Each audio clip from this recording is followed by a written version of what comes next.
देखो रिकॉर्डिंग का मैसेज कर, स्क्रीन शेयर। Yes ma'am. ठीक है, देखो अब हम लोग स्टार्ट करेंगे, जिसका टॉपिक का नाम दिया मैथ्स फॉर फाइनेंस, या फिर जिसे हम लोग बोल सकते हैं टाइम वैल्यू ऑफ मनी। ठीक है, जो भी बोला जाए एक ही बात है। तो इस चैप्टर में मैथमेटिक्स फॉर फाइनेंस।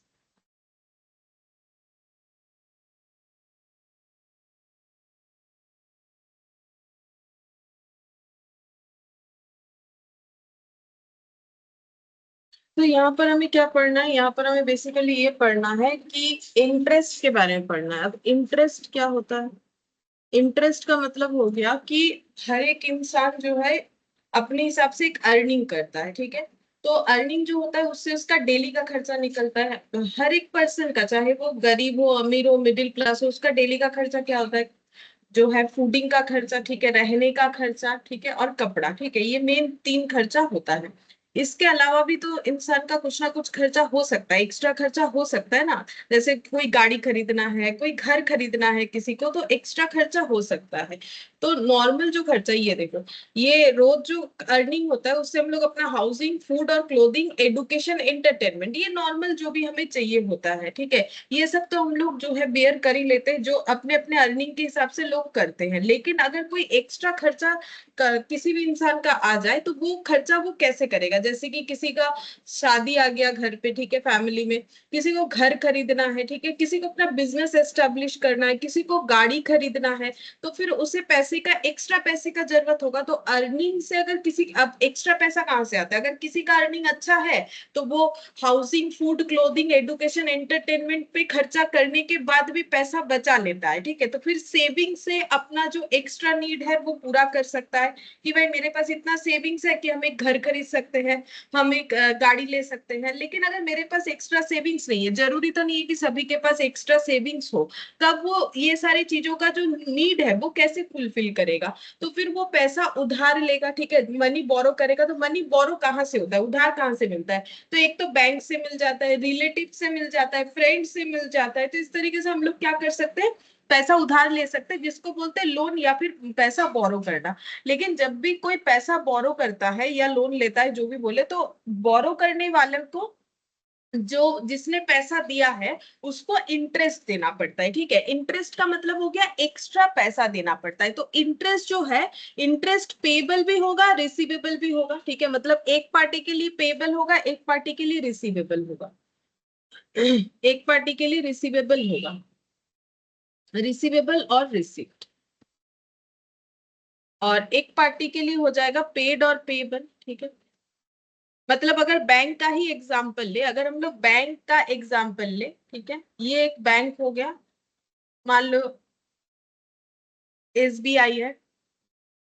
इन्होंने, मिस्टर एक्स ने बैंक से जो है पैसा उधार लिया है, मान लेते हैं लोन लिया है 5 लाख का। ठीक है, अब बैंक को ये क्या करेंगे, बैंक को जब ये पैसा पे करेंगे तो कैसे करेंगे? जैसे अगर ईएमआई में पे करते, ईएमआई का मतलब होता है इक्वेटेड मंथली इंस्टॉलमेंट, हर मंथ एक इंस्टॉलमेंट पे करते हैं, हर मंथ सेम अमाउंट का इंस्टॉलमेंट अगर पे करते हैं। ठीक है, तो एक सिंपल एग्जांपल दे रहे, जैसे हाउसिंग लोन वगैरह का ऐसा ही होता है कि हर मंथ इतना इतना इतना इतना ईएमआई भरते जाना है।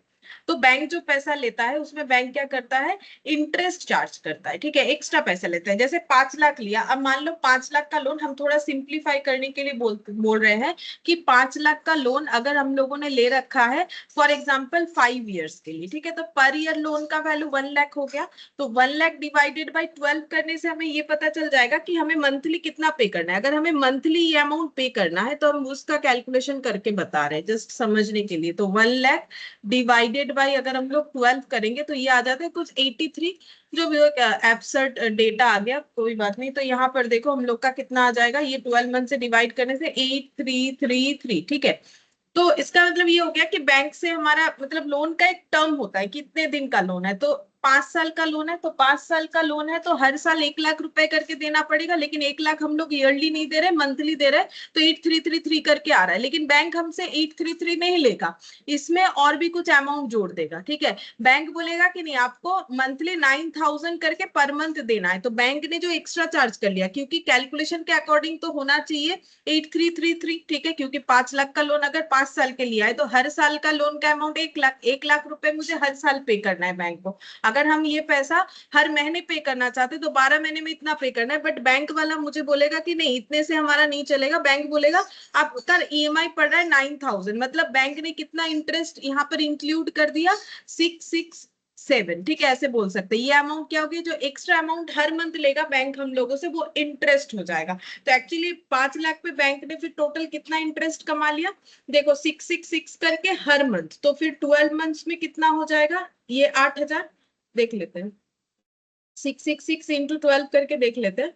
हाँ 7992, वो एक्चुअली पॉइंट पॉइंट में था तो 8000 दिख रहा था, तो राउंड करेंगे तो 8000 पॉइंट का मतलब ये हो गया, ये 666 पॉइंट, ये 66666, जब तक कैलकुलेटर लेगा तब तक अगर लिखेंगे इंटू 12 करेंगे तो ये हमें मिल जाएगा लगभग 8000। ठीक है, तो 8000 रुपए हम लोग हर साल एक्स्ट्रा दे रहे हैं, तो फिर 5 साल में कितना एक्स्ट्रा दे रहे हैं, 5 साल में 40,000, मतलब हम लोग टोटल बैंक को 5 लाख के लोन के ऊपर 40,000 एक्स्ट्रा देंगे, इंटरेस्ट देंगे। ठीक है, अब ये बैंक वाला करेगा, क्यों करेगा, क्योंकि अगर कोई लोन दे रहा है तो जो जब वो लोन हम लोगों से रीपे करवाएगा तो यहाँ पर इंटरेस्ट देगा कौन, मिस्टर एक्स। ठीक है, ये इंटरेस्ट के साथ ईएमआई, तो इनका जो ईएमआई बन रहा है कैसे बन रहा है, इंस्टॉलमेंट जो है वो प्रिंसिपल प्लस इंटरेस्ट के साथ बनेगा, मतलब हर मंथ 9000 देने का मतलब है 8333 प्लस जो है हमें देना पड़ रहा है 667। ठीक है, तो ये जस्ट एक एग्जांपल बताया कि इंटरेस्ट कैसे हम लोग देते हैं। तो जो लोन देगा उसे हम लोग बोलते हैं लेंडर। ठीक है, लेंडर जो है लोन देता है उसे इंटरेस्ट मिलता है। ठीक है, और जो लोन लेता है उसे हम लोग क्या बोलते हैं, देखो उसे हम लोग बोलेंगे, उसका लैंग्वेज क्या है भूल गए हम, देख लेते हैं।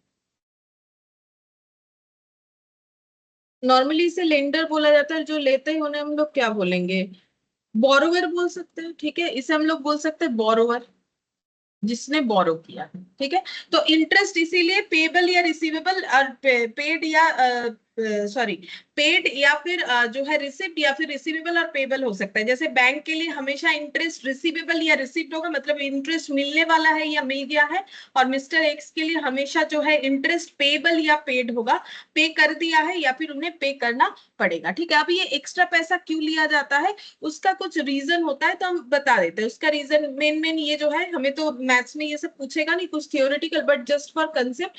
पहला बात है कि टाइम वैल्यू ऑफ मनी, मतलब समय के साथ साथ पैसे का वैल्यूएशन में चेंज होता है। जैसे अगर तुम लोग देखोगे, तुम लोग के बचपन के अकॉर्डिंग देखोगे तो बचपन में जो पेन या पेंसिल मान लो 5 रुपए का मिलता था, सेम वही चीज वही पेन आज मान लो तुम लोग को 7 रुपए का खरीदना पड़ रहा है।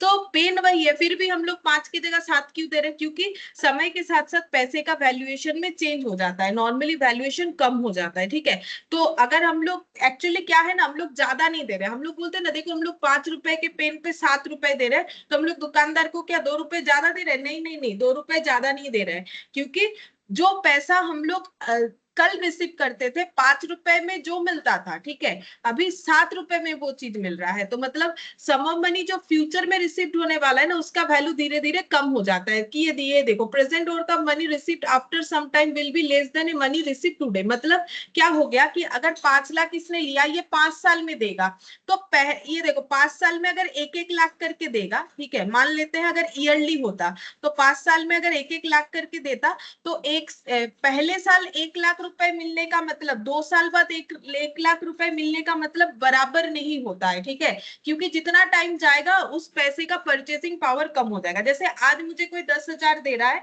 फिर बोलेगा कि 2 साल बाद अब भी आपको 10,000 देंगे, ठीक है, तो फिर मेरा आज मुझे जो 10,000 मिला उससे मेरा जो परचेसिंग पावर जनरेट होता है, आफ्टर 2 इयर्स भी अगर मुझे 10,000 मिलता है तो उससे मेरा परचेसिंग पावर डाउन होता है, क्योंकि आज मुझे 10,000 में जो मिलेगा कल मुझे 10,000 में वो नहीं मिलने वाला। ठीक है, तो इसको बोलते हैं टाइम वैल्यू मनी। समय के साथ साथ जैसे हर चीज परिवर्तन होता है, वैसे जो है पैसे का भी वैल्यूएशन में चेंज आता है। फिर हो गया अपॉर्चुनिटी कॉस्ट। अपॉर्चुनिटी कॉस्ट क्या होता है ना, देखो, जैसे अपॉर्चुनिटी कॉस्ट का अच्छा एग्जांपल है, जैसे मैंने ये लोन का दिया, मिस्टर एक्स चाहे तो बैंक में एक एफडी भी कर सकते हैं, या फिर मान लो दूसरा एक कस्टमर है, बैंक का तो हजारों क्या लाखों कस्टमर्स होते हैं, ठीक है। तो मान लो मिस्टर वाई ने बैंक में क्या कर दिया, एक एफडी कर दिया। एफडी करने का मतलब बैंक में उन्होंने कुछ एक अमाउंट फिक्स रख दिया, और वहां पर एक टर्म्स कंडीशन होता है कि 1 साल का एफडी है, 15 महीने का है, अलग अलग टर्म्स का होता है। तो मान लो इन्होंने एक 1 ईयर का एफडी किया है, कितने रुपए का, 1 लाख का, और उसमें लिखा हुआ है कि आप जब 1 लाख बाद ये एफडी को विड्रॉल करोगे तो आपको यहाँ पर मिल जाएगा 1,10,000 रुपए, ठीक है। एग्जाम्पल के तौर पे 1,10,000 रुपए आपको रिटर्न मिलेगा। तो उन्होंने सोचा 1 साल बाद मुझे 10,000 एक्स्ट्रा मिलेगा तो हम एफडी करें। तो एक्चुअली बैंक कोई तरस खा के इन्हें 10,000 एक्स्ट्रा नहीं दे रही है। देखो, बैंक इन्हें क्यों एक्स्ट्रा दे रही है, पहला बात है तो इस पे भी टाइम वैल्यू मनी लगेगा, क्योंकि आज जो चीज 1 लाख का है और 1 साल बाद अगर उसका वैल्यू 1,10,000 होने वाला है, ठीक है, मतलब परचेसिंग पावर अगर 1 लाख का वैल्यू 1,10,000 से कंपेरेबल है, तो इसका मतलब जो है बैंक उसे 10,000 का कंपेंसेट कर देगा। तो एक्चुअली मिस्टर वाई को अपॉर्चुनिटी कॉस्ट मिला। क्यों? क्योंकि देखो, वो चाहे तो 1 लाख रुपए बैंक में नहीं रख के कुछ और कर सकते थे। तो अपॉर्चुनिटी कॉस्ट का मतलब ये होता है कि अगर हम लोग कुछ एक चीज को कर रहे हैं तो दूसरे चीज को नहीं कर रहे हैं। जैसे तुम लोग कॉमर्स पढ़ रहे हो तो इसका मतलब तुम लोग आर्ट्स और साइंस नहीं पढ़ रहे हो, ठीक है। तो इस ये नहीं पढ़ने का जो कॉस्ट है इसे बोलते हैं अपॉर्चुनिटी कॉस्ट। ये एक सिंपल एग्जांपल दिया। तो यहाँ पर अपॉर्चुनिटी कॉस्ट का मतलब यही है कि अगर हम लोग देखो, the lender has a choice using money in different investment, if he choose one he forgoes the return from the all the other. मतलब वही बोला है कि किसी के पास पैसा है तो उस पैसे को अगर वो किसी एक सेक्टर में काम पे लगाता है तो दूसरे सारे सेक्टर से जो रिटर्न आने वाले थे वो उसे नहीं आएगा, ठीक है। जैसे मान लो मिस्टर वाई पैसे का एफडी नहीं करके उस पैसे को बिजनेस में लगा देते तो एफडी से जो रिटर्न मिलने वाला है वो नहीं मिलता। अब एफडी कर दिया है तो बिजनेस अगर करने वाले थे उससे जो रिटर्न मिलेगा वो नहीं मिलेगा। ऐसे एक human being at A time या तो जॉब कर सकता है या तो बिजनेस कर सकता है। हाँ, हो सकता है कोई कोई जॉब भी करते बिजनेस भी करते, ऐसा कोई बिजनेस अगर घर का है तो दोनों चीज भी साइमल्टेनियसली कर सकते हैं, बट वो डिफरेंट मैटर है। लेकिन क्या होता है नॉर्मली कि हम लोग अगर एक चीज करते हैं तो दूसरा नहीं कर सकते, तो दूसरा नहीं करने पे जो लॉस होता है हमारा उसी को बोलते हैं अपॉर्चुनिटी कॉस्ट। तो ये पैसा उन्होंने इंजॉय नहीं करके एफडी में लगा दिया या फिर बिजनेस में नहीं देके एफडी में लगा दिया, तो क्योंकि उसने सैक्रिफाइस किया तो अपॉर्चुनिटी कॉस्ट के तौर पे बैंक ने उन्हें 10,000 दिया, ठीक है। अब ये मेरा एग्जाम्पल है 10,000, वो तो बैंक बताएगा, बैंक टू बैंक वेरी करता है कि एफडी का रिटर्न रेट क्या चलता है, वो सब चेंज होते जाता है, इकोनॉमी पे डिपेंड करता है।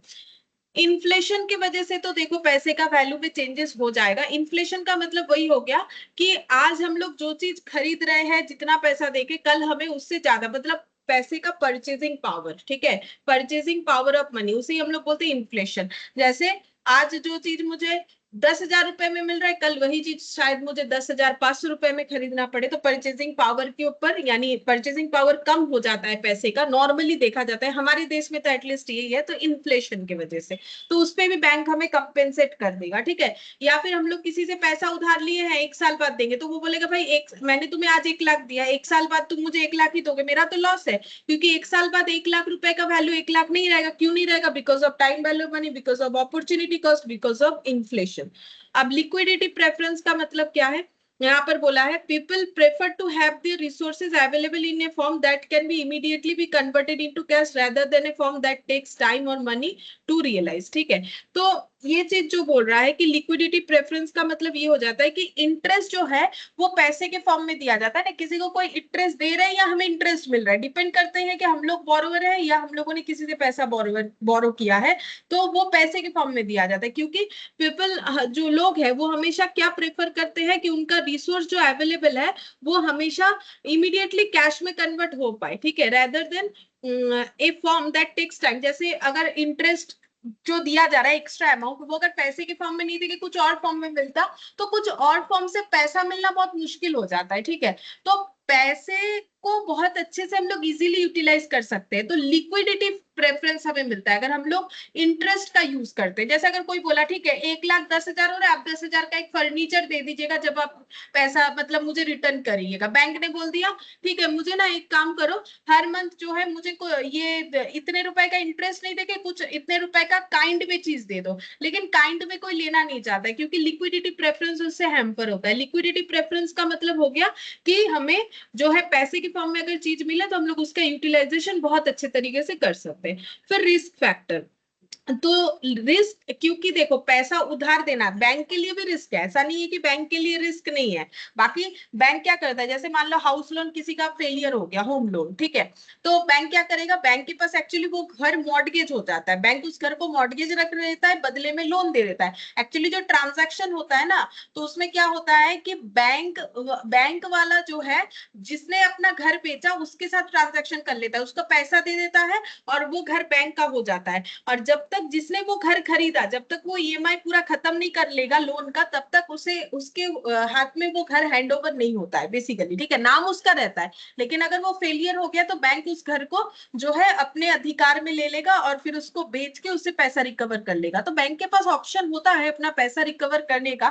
फिर भी रिस्क फैक्टर तो होता है, घर हमेशा बिक जाए आसानी से जल्दी से, इतना तो नहीं हो सकता है ना कि आज कोई लोन फेलियर हो गया तो 2-4 दिन में घर बेच के पैसा मिल जाएगा, ऐसा नहीं होता है। तो रिस्क फैक्टर तो होता ही है। तो वही बोला है, there is always a risk that borrower will go bankrupt, मतलब जिसने पैसा लिया वो बैंकरप्ट हो सकता है या फिर लोन का डिफॉल्ट कर सकता है। तो risk is a determinable factor in fixing rate of interest. जब रेट ऑफ इंटरेस्ट फिक्स किया जाता है तो रिस्क फैक्टर मतलब ज्यादा रेट ऑफ इंटरेस्ट लिया जाता है। भाई हम इंटरेस्ट से क्या करेंगे, पहले पैसा रिकवर कर लेंगे कि अगर by chance mister x failure हो गया तो हम तो एक्स्ट्रा पैसा ले रहे हैं ना उससे 667 करके, तो ये मुझे बेनिफिट देगा फ्यूचर में। तो ये कुछ पॉइंट्स होता है जिसकी वजह से हम लोग इंटरेस्ट का जो है इंटरेस्ट पे करते हैं या फिर इंटरेस्ट रिसीव करते हैं, दोनों के केस में एक ही बात हो जाएगा। अब यहाँ पर जब हम लोग इंटरेस्ट पढ़ेंगे तो हमें जो है सबसे पहले सिंपल इंटरेस्ट पढ़ना है, उसके बाद हम लोग पढ़ेंगे कंपाउंड इंटरेस्ट। तो यहाँ पर एक एग्जांपल ले लेते हैं। जैसे मिस्टर ए है, उन्होंने मिस्टर बी को 5,000 रुपीज दिया है फॉर 2 इयर्स, ठीक है। तो ये हो गया एट द रेट ऑफ, ये लिख देते हैं eight the rate of 2% per annum interest rate, ठीक है। तो 2 साल में मिस्टर ए को कितना इंटरेस्ट मिलेगा या मिस्टर बी कितना इंटरेस्ट देगा, हम लोग कैसे निकालेंगे। तो ये रहा 5,000 रुपए, ठीक है। पहले साल का इंटरेस्ट कितना हो जाएगा, 2% एक साल का, ठीक है, तो 1 ईयर, तो यहाँ पर हो जाएगा कितना, 100 रुपीज। फिर नेक्स्ट ईयर 5,000 पे 2% इंटू 1 ईयर, ये हो जाएगा 100 रुपीज, मतलब 200 रुपीज हो जाएगा। तो अगर 2 साल बाद लोन जो है रीपे होगा तो फिर मिस्टर ए को मिस्टर बी कितना रिटर्न करेगा, 5,000 रुपए तो करेगा ही, प्लस 200 रुपए, यानी 5,200 रुपए करेगा। तो यहाँ पर हमें क्या सीखने को मिलेगा, देखो यहाँ पर जो है, यहाँ पर हमें ये पता चलेगा कि ये सबसे कि क्या क्या हम लोगों ने फॉर्मूले में यूज किया। जैसे ये 5,000 जो रुपए दिए गए, इसे हमें हमें बोलना चाहिए इनिशियल अमाउंट, ठीक है, जिसको हम लोग पी से डिनोट करते हैं, प्रिंसिपल या फिर इनिशियल अमाउंट। अच्छा, ये जो 100 और 100 है, इसको हम लोग बोलते हैं इंटरेस्ट अमाउंट, इंटरेस्ट अमाउंट। ये 2% जो है इसे हम लोग बोलते हैं इंटरेस्ट रेट, ठीक है, इसे आर या फिर आई से डिनोट किया जाता है। इंटरेस्ट अमाउंट को कैपिटल आई से डिनोट किया जाता है। और ये 5,200 जो है इसे हम लोग बोलते हैं अमाउंट दैट इज ए, ठीक है, अमाउंट दैट इज ए बोलते हैं।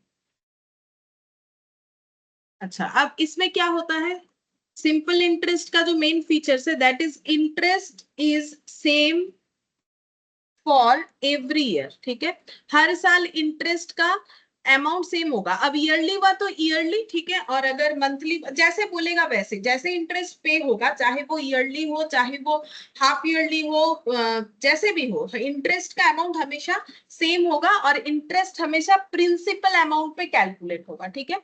तो इंटरेस्ट इज कैलकुलेटेड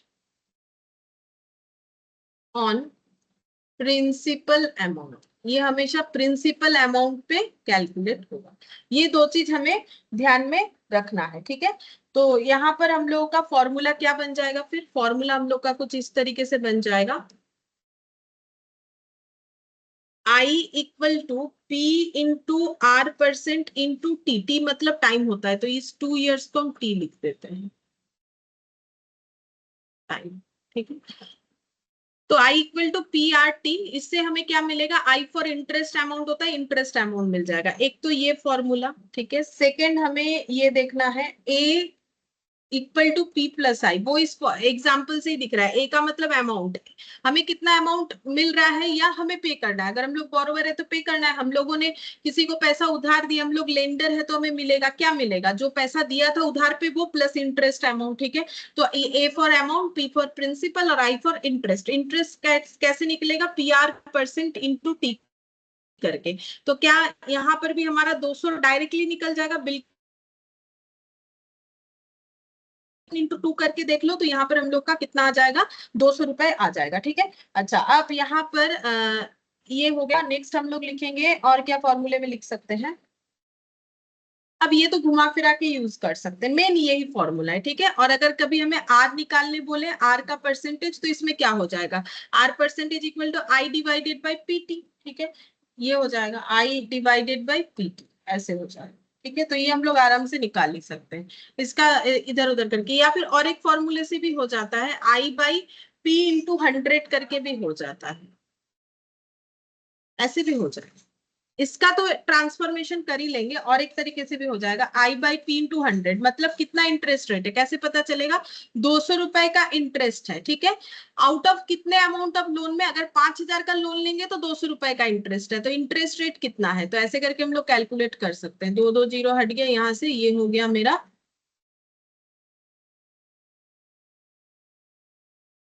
एक सेकेंड, 200 रुपीज 5,000 इंटू 100, तो ये 4%, एक्चुअली ये 100 लिखना पड़ेगा। अच्छा, ये हमें लिखना पड़ेगा 100, हर ईयर का इंटरेस्ट जितना है, हाँ तब जाके आएगा, ठीक है। तो अगर हम लोग ये फॉर्मूला लिखना चाहते हैं कि इंटरेस्ट का रेट कितना है, तो हर साल 2% करके, तो हर साल का इंटरेस्ट कितना है, 100 रुपीज करके, तो उस हिसाब से हम लोग कैलकुलेट कर सकते हैं। और जब हम लोग ये वाला फॉर्मूला यूज करते हैं तो हमें टोटल इंटरेस्ट पता चल जाएगा, ठीक है, टोटल इंटरेस्ट पता चलेगा। और अगर हम लोग आर परसेंटेज, मतलब आर या आई कितना रेट ऑफ इंटरेस्ट है ये निकालना चाहते हैं, तो इंटरेस्ट का अमाउंट पर एनम, आई पर एनम ले लेंगे, डिवाइडेड बाय पी प्रिंसिपल, या फिर इनिशियल अमाउंट इनटू 100 करना पड़ेगा। तो फिलहाल तो हमारा इतने फॉर्मूले से ही होने वाला है, सभी क्वेश्चंस हो जाएगा बस इसी फॉर्मूले से, और हमें कुछ नहीं चाहिए।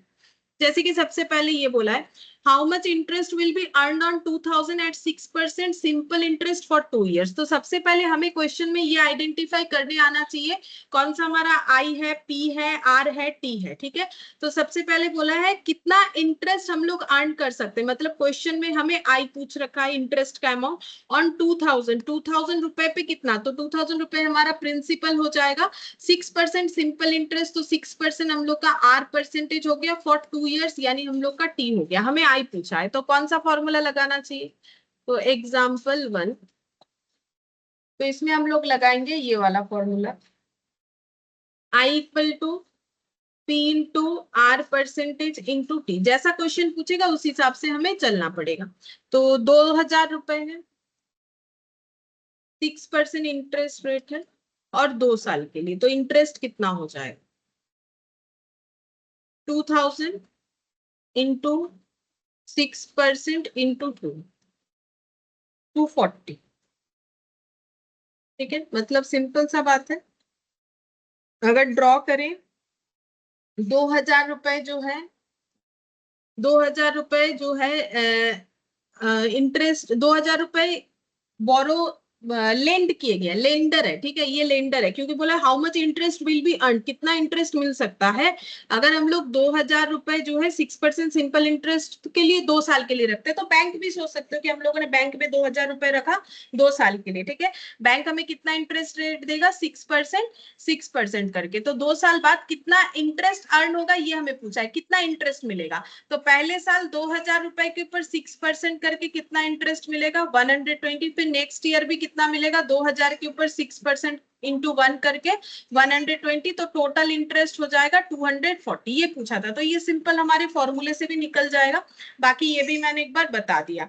अब ये 2 साल का हमें इंटरेस्ट पूछा था, क्वेश्चन में मेन ये होता है, हमें ये समझना जरूरी है कि क्या निकालने बोला है, ठीक है। तो उस हिसाब से हम लोग चलेंगे कि क्या निकालने बोला है, तो फिर यहाँ पर हमें इंटरेस्ट निकालने बोला है, तो इंटरेस्ट हम लोग का हो गया 240, बाकी फॉर्मूले से आराम से निकल जाएगा।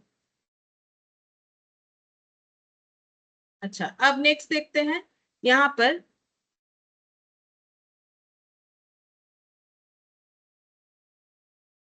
अब तुम लोगों से पूछेंगे, जैसे बोला है Sania deposited 50,000 in a bank, Sania ने 50,000 बैंक में डिपॉजिट किया है for 2 years with interest rate of 5.5% per annum, how much interest would she earn, उसे कितना इंटरेस्ट मिलेगा। ठीक है, तो सानिया ने डिपॉजिट किया है 50,000 इन ए बैंक, तो फिर 50,000 क्या होगा?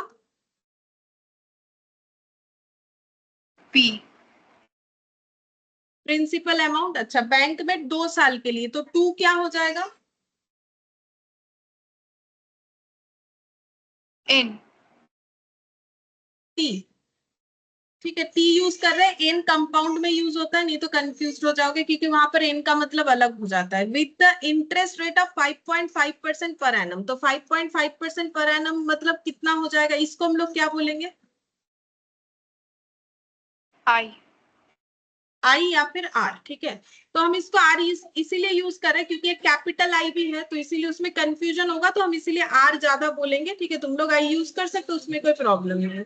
तो यहाँ पर हो गया how much interest should he see earn. ठीक है, तो ये रहा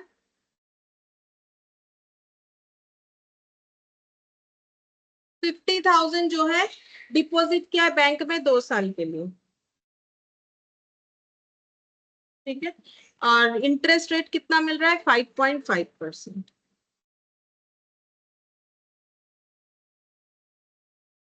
तो ये मैंने पूरा ड्रॉ कर दिया। हम लोग को पूछा है कि कितना इंटरेस्ट उसे मिलेगा। ठीक है, तो हम लोगों को बताना है कि कितना इंटरेस्ट मिलेगा, तो बोलो कितना इंटरेस्ट मिलेगा।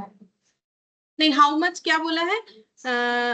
How much interest would she earn, हाँ इंटरेस्ट बताना है, बोलो इंटरेस्ट कितना मिलेगा। 5,500 5,500, तो I for interest, I into P R T.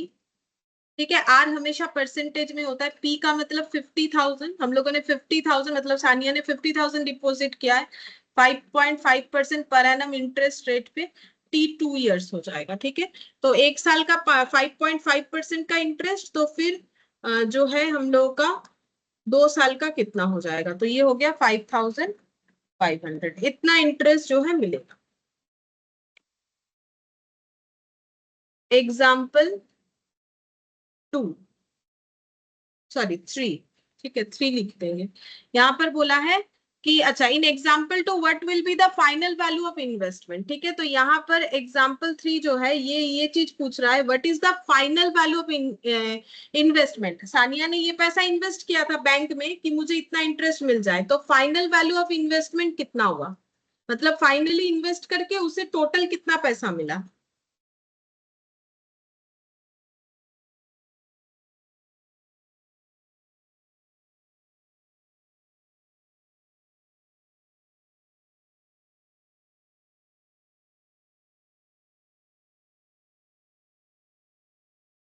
বলো করেছো তো একবার,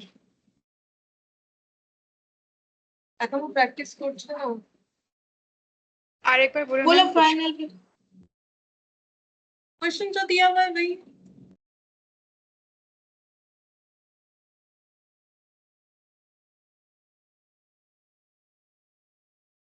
55,500 फाइनल वैल्यू ऑफ इन्वेस्टमेंट का मतलब होता है कि ओवरऑल उसे कितना पैसा मिला। तो जब वो बैंक 2 साल हो जाएगा तो बैंक से पैसा निकाल लेगी ना, थोड़ी ना रखेगी। 2 साल का स्कीम था, तो बैंक उसे क्या लौटाएगा? बैंक बोलेगा आपका 50,000 ले लो और आपको और 5,500 एक्स्ट्रा मिल रहा है, यानी आपको मिलेगा 55,500। इसको हम लोग बोलते हैं फाइनल वैल्यू ऑफ इन्वेस्टमेंट, जिसको ए बोला जाता है। ठीक है, ए फॉर अमाउंट या फिर final value of investment. Language से समझना पड़ेगा फॉर्मूले का क्या है। ठीक है, फॉर्मूला तो हजारों होते जाएंगे, लेकिन कंसेप्ट समझ में आएगा तभी कर पाओगे। तो फाइनल वैल्यू ऑफ इन्वेस्टमेंट हो गया कि इन्वेस्टमेंट क्या था 50,000 का, तो 50,000 इन्वेस्ट करके थोड़ी ना 5,500 मिला, ये तो रिटर्न है, लेकिन ओवरऑल मुझे मिला कितना पैसा? बैंक ने मुझे थोड़ी ना 5,500 देके बोला जाओ लेके चले जाओ। तो हम मान लेंगे, या फिर जिसने पैसा इन्वेस्ट किया वो थोड़ी ना मानेगा, वो बोलेगा मेरा जो है वो तो बैंक मुझे रिटर्न करेगा ही, प्लस मुझे जो दिया, that is the final value of investment 55,500। अच्छा, अब नेक्स्ट यहाँ पर दिया हुआ है question number example number 4। Sachin deposited 1 lakh in his bank. Sachin ने 1 लाख रुपए बैंक में डिपॉजिट किया for 2 years at simple interest of 6%। Simple interest rate 6% में how much interest would he earn, उसे कितना इंटरेस्ट अर्न हुआ। How much would be the final value of deposit, deposit जो उसने 1 लाख रुपए किया उसका फाइनल वैल्यू क्या है। तो फाइनल वैल्यू मतलब अभी जो क्वेश्चन किया वैसा ही, तो 1 लाख तो उसे मिलेगा प्लस जो इंटरेस्ट अमाउंट है वो निकालना पड़ेगा। तो पहले इंटरेस्ट निकालना पड़ेगा, तो इंटरेस्ट निकालो पहले। 1 लाख रुपए डिपॉजिट किया है, इंटरेस्ट कितना हो जाएगा। तो देखो आई होता है फॉर्मूला, तो यहां पर बोलो 1 लाख का मतलब क्या है, इसको क्या बोलते हैं, जो पैसा डिपॉजिट किया उसे क्या बोलेंगे फाइनल। हाँ बोलो। P, principal. प्रिंसिपल या फिर इनिशियल वैल्यू हम लोग बोल सकते हैं। ठीक है, 1 लाख रुपए का हम लोगों ने पैसा डिपॉजिट कर दिया है, कितने परसेंटेज ऑफ इंटरेस्ट। आर तो आइडेंटिफाई करना सबसे आसान है क्योंकि वो तो परसेंटेज के साथ ही दिया हुआ रहता है। कितने साल के लिए किया उतने साल का इंटरेस्ट मिलेगा, तो वो भी क्वेश्चन हमें खुद ही बताएगा। 2 years के लिए किया है, ठीक है, तो फिर इंटरेस्ट कितना हो जाएगा निकालो।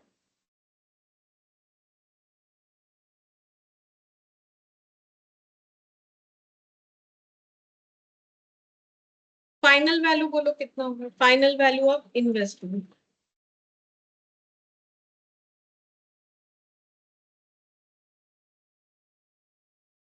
बोलो, अभी तो सीखा 1 lakh. Final value. 1,12,000। 1 lakh. 1,12,000, 1 lakh plus 12,000 यानी 1,12,000। ठीक है, अच्छा एग्जाम्पल। अब देखो ये सब सेम सेम ही चल रहा है, इससे हमारा बेस मजबूत होगा। ठीक है, अब देखो नेक्स्ट एग्जाम्पल 5 बोल रहा है find the rate of interest. थोड़ा सा क्वेश्चन चेंज हो गया, अब तक सेम टाइप ऑफ क्वेश्चन पूछ रहा था, बोला है find the rate of interest. तो बोलो हमें क्या निकालने के लिए बोला है। हम लोगों ने क्या क्या फॉर्मूले में सीखा है, एक ये होता है, एक ये वाला होता है, एक ये वाला होता है, एक ये वाला होता है, एक ये होता है। यही तो कुछ हमारा जो है डिनोट करने का है कि हम लोग इसी से कुछ ना कुछ डिनोट करते हैं, और तो कुछ है भी नहीं। तो अब मुझे बोलो, ये जो बोल रहा है find the rate of interest, हमें रेट ऑफ इंटरेस्ट निकालने बोल रहा है, तो ये सब में से कौन सा निकालने के लिए बोला है।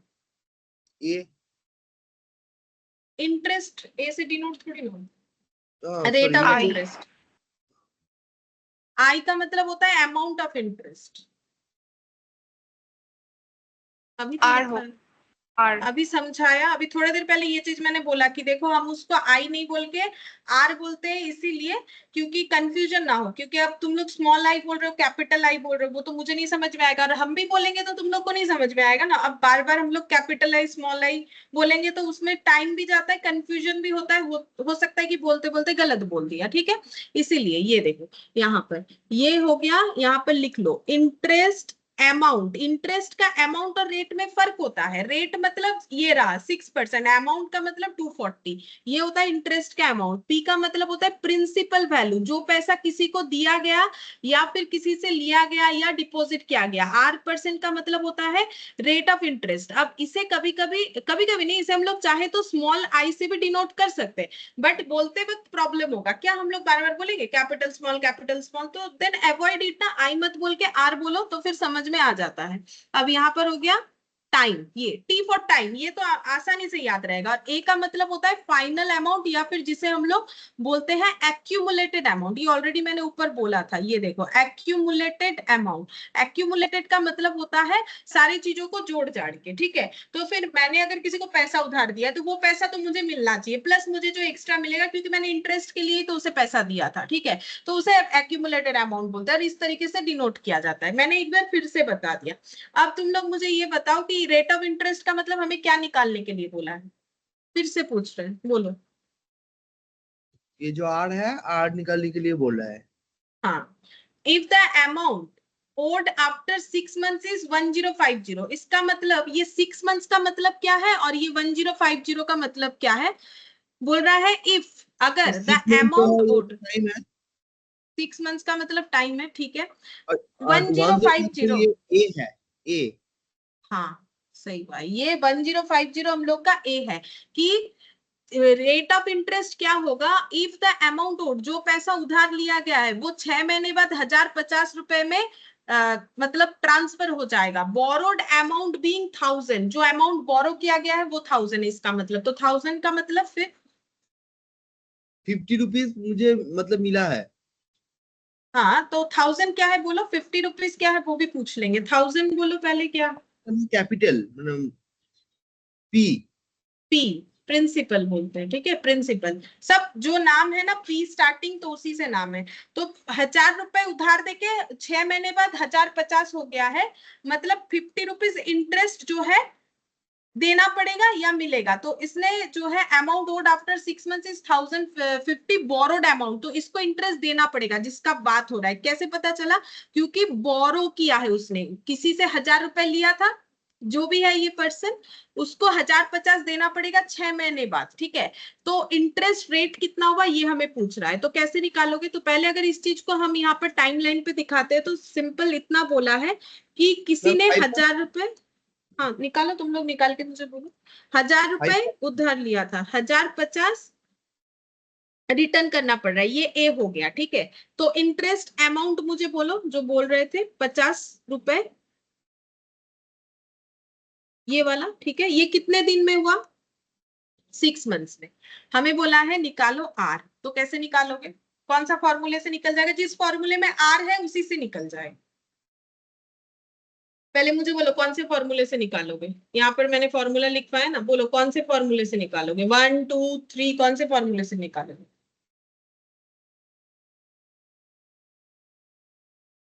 जो डेटा अवेलेबल है वो फॉर्मूला यूज करना चाहिए, कौन से फॉर्मूले को यूज करोगे तो सारा डेटा मिल जाएगा।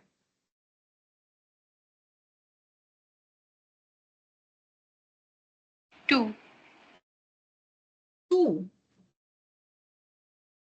टू कर सकते हो, उसमें भी चलेगा, लेकिन टू करना और 1 करना एक ही बात है, क्योंकि यहाँ पर हमें इंटरेस्ट पता है। तो बेसिकली ये वाला जो है, इससे ये भी पता है तो हमें इंटरेस्ट मिल जाएगा, एक ही बात है। 1 यूज करो, 2 सभी घुमा फिरा के हम समझा देते, जैसे कि और वैसे 1 यूज करना चाहिए, तो आई इक्वल टू हो जाएगा पी आर टी, ये जल्दी होगा। 2 यूज करोगे तो टाइम टेकिंग होगा। तो ये देखो 1050 माइनस 1000, तो ये हमारा हो गया इंटरेस्ट का अमाउंट। पी हमें पता है 1000, आर हमें फाइंड आउट करने बोला है। टी कितना लिखना पड़ेगा, तो एक चीज याद रखो, वो मैंने नहीं बोला, अभी बता देते हैं। टी को हमेशा तुम लोग को लिखना है टाइम इन ईयर लिखना है, ठीक है। तो अब 6 महीने को अगर ईयर में लिखोगे तो कितना लिखोगे, 6 महीना मतलब कितना साल। 12 हाँ एक बार बोलो। 6/12 6/12 मतलब आधा साल, 6/12, ठीक है, सही है। तो हमेशा टी को हमें ईयर में लिखना है, तो 50 rupees 1000 into R percent into 6/12, ठीक है। तो ये कितना हो जाएगा, कैलकुलेट करते हैं, 1000 1/2 इंटू, हाँ, बाई 2 5000 500, हाँ 5500 हो रहा है, ठीक है। 500 इंटू आर परसेंट, तो आर परसेंट इक्वल टू हो जाएगा 50/500, तो 0.1। अब ये परसेंटेज में होता है आंसर, तो 0.1 मतलब कितना परसेंट, इंटू 100 करने से ही तो पता चलेगा। किसी भी चीज को 10 परसेंटेज में, हाँ, ट्रांसफर करने का मतलब उसको इंटू 100 करना होता है, ठीक है। तो ये देखो यहाँ पर आंसर कर रखा होगा 10%, ठीक है। अब जो सेकंड वाला फॉर्मूला था उसके हिसाब से अगर करोगे तो सेकंड वाला फॉर्मूला ये है, ए इक्वल टू पी प्लस आई। तो ये फर्स्ट और सेकंड में वैसे कोई देखो तो फर्क नहीं है, क्यों नहीं है, ए का मतलब है 1050, पी का मतलब है 1000, और आई का मतलब हो जाएगा P into R into T. तो ये इधर आके फिर वही 1050 माइनस 1000, ठीक है। तो बात एक ही होता है, फॉर्मूला देखो कंसेप्ट से ही बनता है। तो ये और ये फॉर्मूले में कुछ फर्क नहीं है, लेकिन डिपेंड करता है कि हमारे पास क्या इंफॉर्मेशन हम लोग उसके साथ करेंगे। तो ये भी लिखोगे तो सेम ऐसा ही कैलकुलेशन होगा। तो क्यों ना हम लोग I equal to P R T लगा ले, क्योंकि हमें तो इंटरेस्ट का अमाउंट मिल ही जा रहा है 50 रुपए। तो ये भी करोगे तो आगे जाके कैलकुलेशन जो होगा, बल्कि एक्स्ट्रा 2 लाइन हमारा हो जाएगा। यहाँ करेंगे तो हमारा थोड़ा सा कम होगा, बाकी बात बराबर है, ठीक है। ऐसे करो या वैसे करो, क्योंकि यहाँ पर हमें क्या दिया हुआ है, अमाउंट, और उससे आई हम लोग यूज कर रहे हैं। बोल सकते हो कि हमारे पास ये अवेलेबल है, ठीक है, लेकिन इसमें भी तो निकल जाएगा। तो कोशिश करना है जितना ज्यादा हो सके हम लोग इस फॉर्मूले का यूज करेंगे, क्योंकि इससे मैक्सिमम क्वेश्चन हमारा हो जाएगा। और ये अगर हमें पता है, बाकी तो कुछ फॉर्मूला है ही नहीं, बाकी तो अपने आप होगा। अगर हम इंटरेस्ट अमाउंट निकाल लेते हैं, बाकी टोटल अमाउंट मतलब अमाउंट कितना मुझे मिला या कितना मुझे देना पड़ा, वो सब तो आराम से निकल जाएगा। A equal to P plus I, ठीक है। ये तो कंसेप्चुअल हो गया और ये भी कंसेप्चुअल हो गया। अब देखो जहां पर जो फॉर्मूला याद आएगा लगाओ, क्वेश्चन करने से मतलब है। अगर ये भी लगा के कर लेते हो थोड़ी ना कुछ गलत है, गलत नहीं है, बट हमें सोचना है कि कितने आसानी से हम लोग कर सकते हैं। एग्जाम्पल ये 6 ही था, अच्छा तो मैंने ये 5 क्यों लिख दिया, मैंने रिपीट कर दिया। 1 2 3 ये 4 हो जाएगा।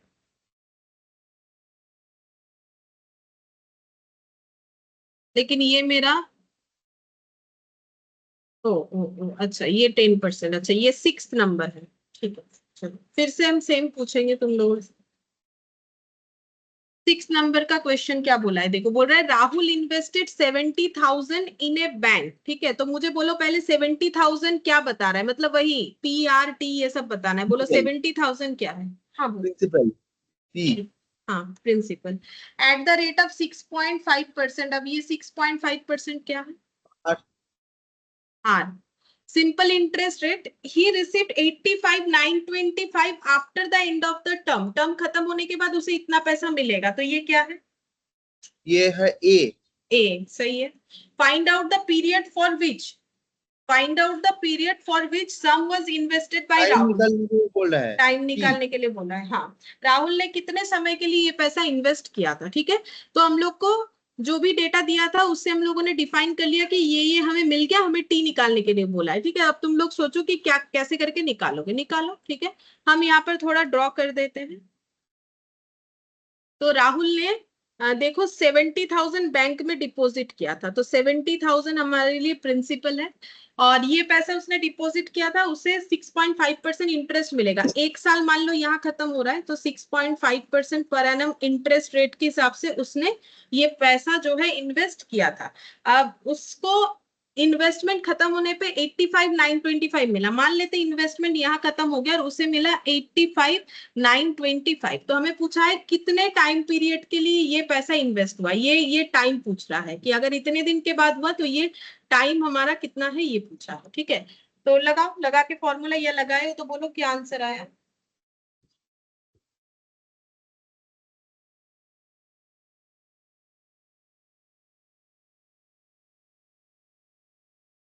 देखो हम तो IPRT लगाएंगे क्योंकि उसमें टी भी है, आर भी, उसमें सब चीज होता है, तो उसी से पहले ट्राई करेंगे, निकल जाएगा। आई कितना है यहाँ पर,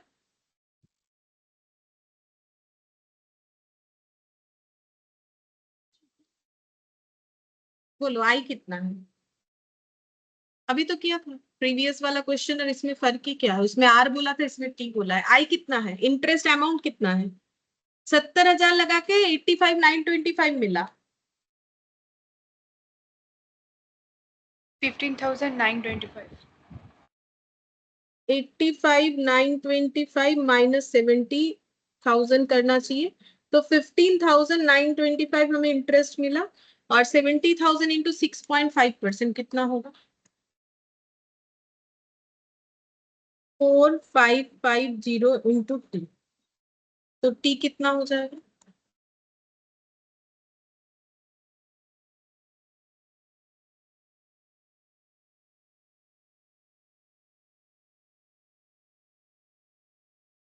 थ्री पॉइंट फाइव ईयर्स, क्योंकि टी हमेशा हमें ईयर्स में आंसर देता है, ठीक है। तो हम लोग का 3.5 ईयर्स आंसर होगा। तो ये जो इन्वेस्टमेंट था ये 3.5 साल के लिए था।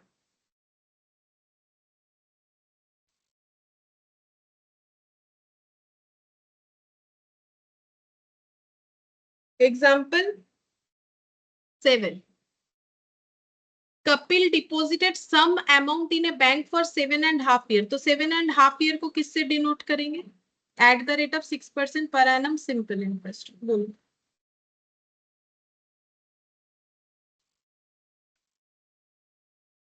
ये किससे डिनोट होगा, टाइम ये टी और ये वाला R। R. Kapil received 1,01,500 at the end of the term, तो ये वाला क्या है, A। A. Compute initial deposit of Kapil, तो हमें क्या निकालने बोला है? मतलब पी निकलने के लिए बोला है। हाँ, पी निकालना है, इनिशियल कितना अमाउंट डिपॉजिट किया था वो निकालना है, ठीक है। समझ गए क्वेश्चन? अब हम लोग इसको कर लेते हैं एक बार ड्रॉ। तो एग्जाम्पल नंबर 7, तो कपिल बोल के कोई है जिसने कुछ अमाउंट डिपॉजिट किया था, तो यहाँ पर लिख देते हैं प्रिंसिपल था कितना, वो हमें फाइंड आउट करना है, पता नहीं कितना डिपॉजिट किया था, बट 7.5 साल के लिए किया था, ठीक है। तो 7.5 साल यहाँ पर बना लेते हैं। तो ऐसे करके 1 2 3 4 5 6 7, और ये ऐसे छोटा कर दिया मैंने, ठीक है। तो ये हो गया 7.5 साल, ये पूरा पीरियड हम ऐसे लिख देते 7.5 ईयर्स, ठीक है। मान लो कि ये 7.5 ईयर्स मैंने ड्रॉ किया है, तो 7.5 साल के लिए किया था, और एंड में इनको मिला 1,01,500। अच्छा, इंटरेस्ट रेट था 6% पर एनम, इंटरेस्ट था 6% पर एनम, इंटरेस्ट रेट हम लोग को पी निकालने के लिए बोला है, तो कौन सा फॉर्मूला लगाएंगे जिसमें मुझे पी मिल जाए? तो देखो, अगर हम आई लगाते हैं यहाँ पर, देखते हैं कोई फायदा होगा कि नहीं होगा, ठीक है। तो यहाँ पर आई लगाने से ना, यहाँ पर सिर्फ आई लगाने से फायदा कर सकते, बट पूरा नहीं होगा। यहाँ पर जो है फॉर्मूला 2 लगेगा, क्यों देख लो, क्योंकि आई हम लोग किसी भी तरीके से यहाँ पर जो है कैलकुलेशन करके, तो मतलब हमारे पास आई यहाँ पर कैलकुलेट होके आ जाए वो तो ऑप्शन है नहीं, पी हमें नहीं पता, आर है 6%, टी है 7.5 ईयर्स, ये हमें पता है, आई निकल गया। अब हमें ना ए पता है, तो ए का मतलब क्या होता है? ए का मतलब टोटल अमाउंट, टोटल अमाउंट का मतलब क्या होता है? जो प्रिंसिपल प्लस इंटरेस्ट, ठीक है। तो 1,01,500, पी हमें नहीं पता, बट आई मैंने यहाँ निकाला है, क्या निकाला है? आई, इसको थोड़ा और कैलकुलेट कर लेते हैं, 7.5 इंटू 6%, 0.45, ठीक है। तो P इंटू 0.45, ठीक है। तो 1,01,500, अब ये दोनों ऐड करने से कितना होता है बोलो, पता है? ऐड करना आना तो चाहिए, इसके आगे कुछ नहीं, मतलब 1 है और ये है 0 पॉइंट, ये तो ऐसा है ना, तो कितना होता है ऐड करने से? 1.45 होता है। पी हटाओ ना, इधर 1 है इधर 0.45 है, ये तो देखो नॉर्मल मैथ्स है, इसमें हम क्या सिखाएं, देखो यहाँ पर 1 और 0.45 ऐड करने से 1.45 होता है, और पी है तो पी लग जाए, ठीक है। 1,01,500 डिवाइडेड बाई 1.45,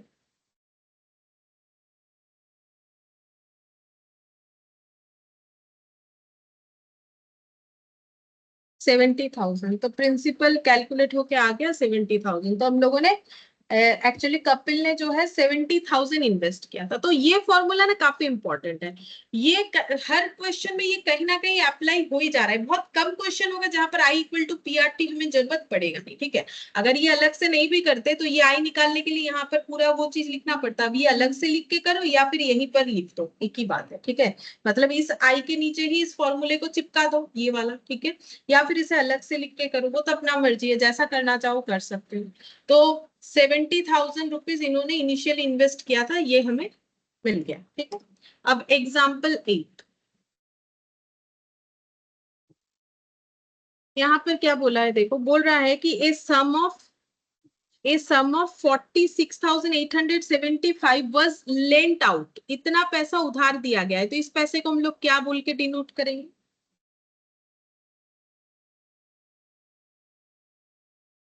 बोलो, कोई बोलना चाहेगा? इस पैसे को हम लोग क्या बोल के डिनोट करेंगे? Ma'am P. पी, सही है। एट ए सिंपल इंटरेस्ट पे उधार दिया है, and eight the end of 1 year 8 months, तो 1 ईयर 8 मंथ्स के एंड में द टोटल अमाउंट वाज 50,000। तो बोलो ये 1 ईयर 8 मंथ्स क्या है और ये 50,000 क्या है?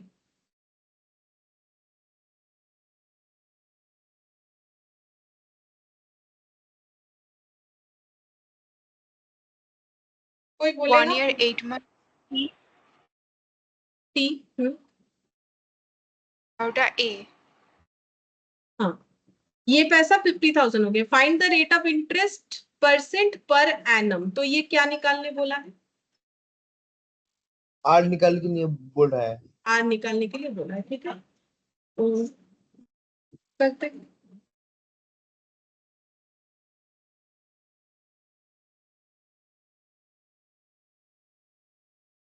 46,875 रुपीज को 1 ईयर 8 मंथ्स के लिए इन्वेस्ट किया गया है। मान लो ये पूरा ही टाइम पीरियड जो है ये 1 ईयर 8 मंथ्स है, ठीक है, मैंने इस तरीके से डिनोट कर दिया।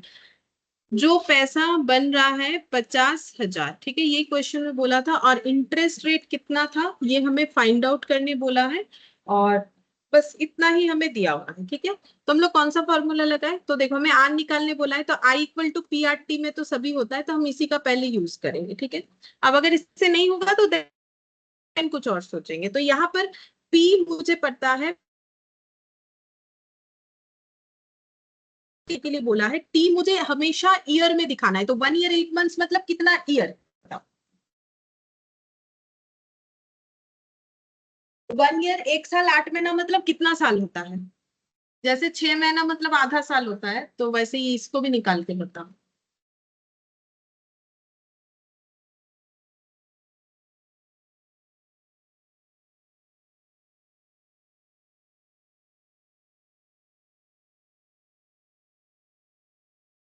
ये 1-2 का चीज है, बचपन में देता था। इतने महीने में कितना साल? 20/12। तो ये देखो 1 ईयर का मतलब होता है 12 मंथ्स, और प्लस हो जाएगा इसमें 8 मंथ्स, तो ये हो गया टोटल 20 मंथ्स, ठीक है। अब 20 मंथ्स मतलब कितना साल? सिंपल बात है, देखो 12 मंथ्स का मतलब 1 ईयर, 1 मंथ का मतलब 1/12 ईयर, तो 20 मंथ्स का मतलब कितना हो जाएगा? 20/12, ठीक है। इसको इंग्लिश में यूनिटरी मेथड और बांग्ला में बोलते हैं, আমরা तो बोली ঐকিক नियम, ठीक है। तो ये ऐसे करके किया जाता है।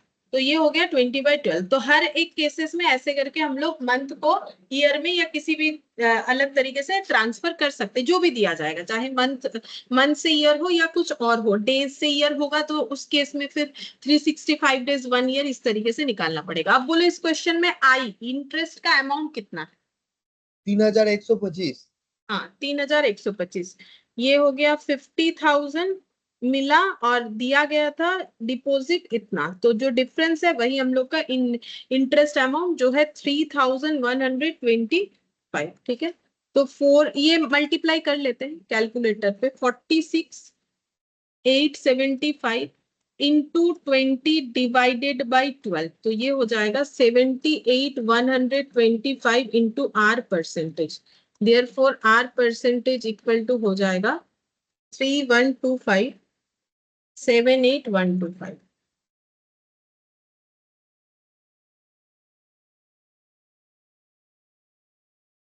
0.04 मतलब कितना परसेंट हो जाएगा? 4% होगा। 4% हो जाएगा, ठीक है। 4% हमेशा पर एनम, क्यों? क्योंकि ये टाइम जब ईयरली दे रहा है तो ये सभी पर एनम में आएगा, ठीक है। वो कंपाउंड इंटरेस्ट जब पढ़ोगे तब बताएंगे, अलग अलग होता है, यहाँ सब पर एनम में आएगा। टी हमारा ईयरली होता है तो ये सब पर एनम में आएगा, आर परसेंटेज जितना भी।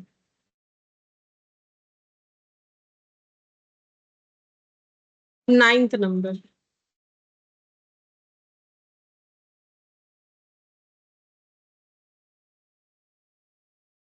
बोल रहा है कि what sum of money will produce 28,600 as an interest in 3 year 3 months, ठीक है, eight 2.5% per annum simple interest. तो सबसे पहले मुझे ये बताओ कि what sum of money will produce 28,600 बोला है, तो 28,600 क्या है? A. यहाँ पर बोला है इज एन इंटरेस्ट, ये पूरा पढ़ पढ़ के बोलो। हाँ, ये ए इंटरेस्ट है। ए ए है। नहीं, ए नहीं है, ये तो बोल ही दिया है क्या है, ये पढ़ने से ही तो पता चलेगा ये क्या है। I. ओ, आई है, आई ये है। आई है, ठीक है। इन 3 ईयर 3 मंथ्स, तो ये क्या है? टाइम है। टी है, टाइम। 2.5%, ये तो पता ही चल रहा है आर है, ठीक है। सिंपल इंटरेस्ट कितना होगा ये हमें निकालने बोला है, तो फिर sorry per annum simple interest ये बोल दिया, but sum of money will produce, कितना पैसा ये इंटरेस्ट प्रोड्यूस करेगा इतने टाइम में इतने रेट ऑफ इंटरेस्ट पे, तो व्हाट सम ऑफ मनी मतलब क्या निकालने बोला है?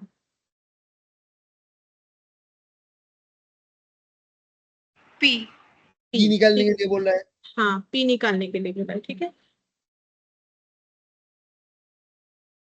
पी नहीं पता, पी निकालने के लिए बोला है, कितना पैसा 28,600 इंटरेस्ट प्रोड्यूस करेगा 3 ईयर 3 मंथ्स में, तो ये मान लेते हैं कि पूरा का पूरा 3 ईयर 3 मंथ्स है। 3 ईयर 3 मंथ्स में इंटरेस्ट अमाउंट कितना बन रहा है?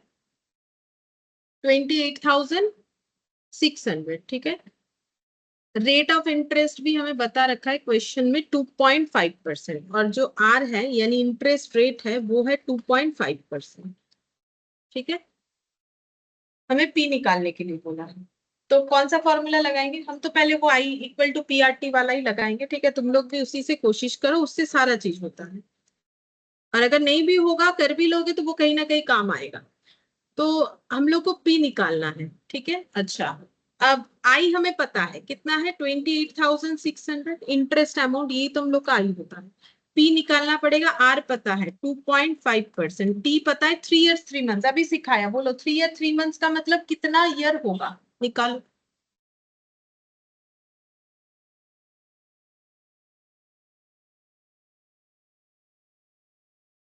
Thirty-nine by 12. 39/12, अच्छा ये मैंने गलत लिखा है क्या?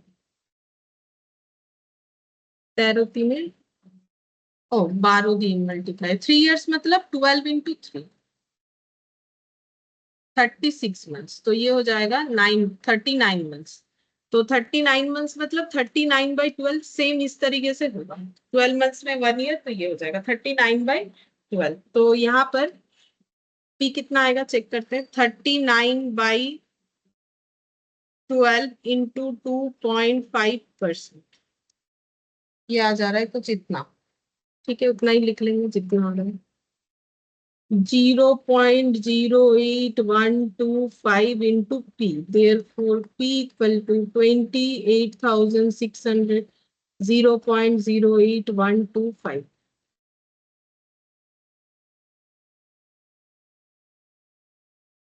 8125,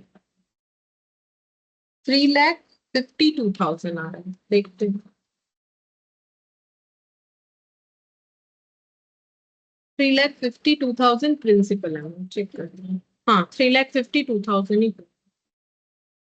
अच्छा, अब एग्जाम्पल 10,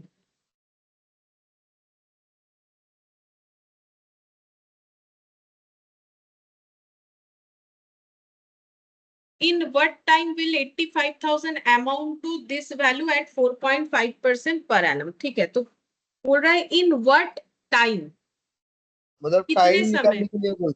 हाँ टाइम निकालने के लिए बोला है, कितने समय पे will 85,000 amount to this month, तो 85,000 क्या है और ये क्या है?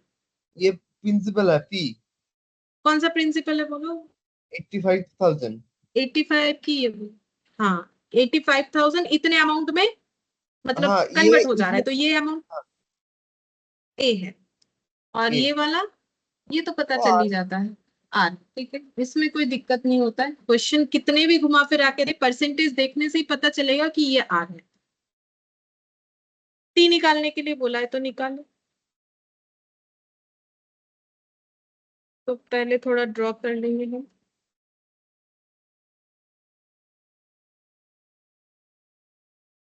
85,000 रुपीज बन गया है 1,57,675, देख लेते हैं ठीक लिखा है कि नहीं।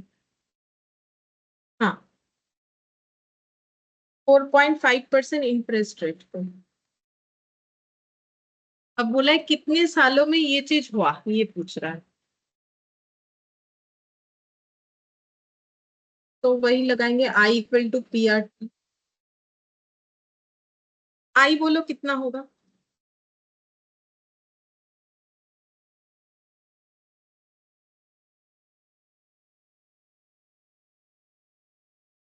कोई बोलना चाहोगे आई कितना होगा?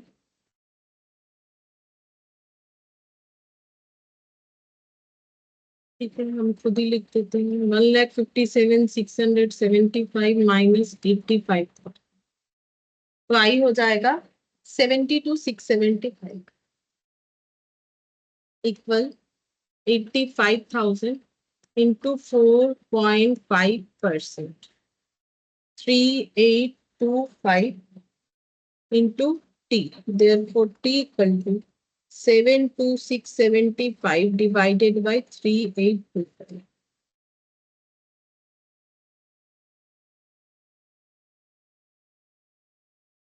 19 आ रहा है मेरा। देख लो तुम लोग का भी 19 आया है कि नहीं। 19 ईयर्स में ये चीज हो सकता है कि 85,000 अगर 4.5% पर एनम इंटरेस्ट रेट के हिसाब से चल रहा है, तो आफ्टर 19 ईयर्स ये अमाउंट 1,57,675 हो जाएगा।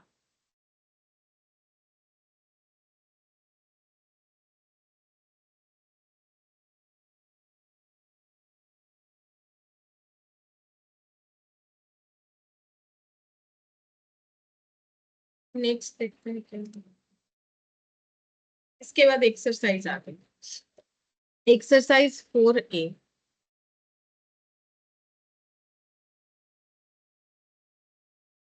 बोला है कि एस आई का मतलब है simple interest on 3,500 for 3 years at 12% per annum is. तो पूछ रहा है सिंपल इंटरेस्ट कितना होगा on 3,500 for 3 years at 12% per annum.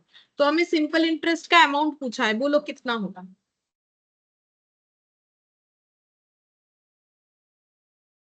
Option B. Option B 1260। अच्छा, तो सिंपल इंटरेस्ट पूछा है मतलब हमें आई निकालना है। I equal to P into R into T. R percentage में होता है, ठीक है, वो मैंने लिखा नहीं बट ऑलवेज आर परसेंटेज में होगा। पी जो है ये हमें बता रखा है 3,500। आर जो है ये हमें बताया है 12% और 3 years। तो मल्टीप्लाई करने से ही आंसर आ जाएगा।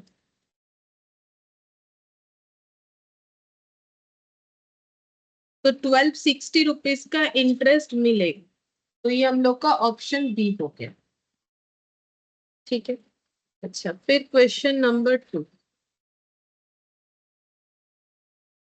इसमें बोला है पी दे दिया है, आर लिख दिया है 15, टी लिख दिया है 4.5, using I equal to P R T by 100 I will be. तो यहाँ पर आई निकालने के लिए बोला है, हमें सब बता ही दिया है क्या दिया हुआ है, हमें बस निकाल के दिखाना है। तो बोलो यहाँ पर आई कितना होगा?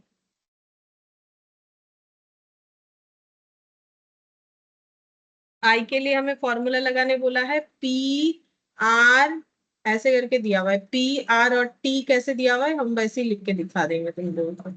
पी आर कैपिटल में टी दिया हुआ है, ठीक है, डिवाइडेड बाई 100। तो आर बाई 100 ये कोई नया फॉर्मूला नहीं है एक्चुअली, ये तो आर परसेंटेज होता है ना, तो परसेंटेज का मतलब आर बाई 100, तो आर बाई 100 होगा तो पी आर टी बाई 100 ही होगा, एक ही बात है। वो आई वाला फॉर्मूला ही दे रखा है, बस कैपिटल में लिख रखा है। पी बता दिया है 5,000, आर बताया 15। हम लोग 15 ही लिखेंगे क्योंकि ऑलरेडी नीचे 100 लिखा हुआ है। टी इन्होंने बोला है 4.5, 4.5 को 4.5 लिख सकते हैं। 4.5 का मतलब होता है 9/2, 7/2 नहीं, 4.5 9/2 ही होता है ना। 4.5, हाँ, 4 2 8 और 1 9, हाँ, 9/2 होता है। तो ये इतना हो गया। अब इसको कैलकुलेट करके देखना पड़ेगा कितना।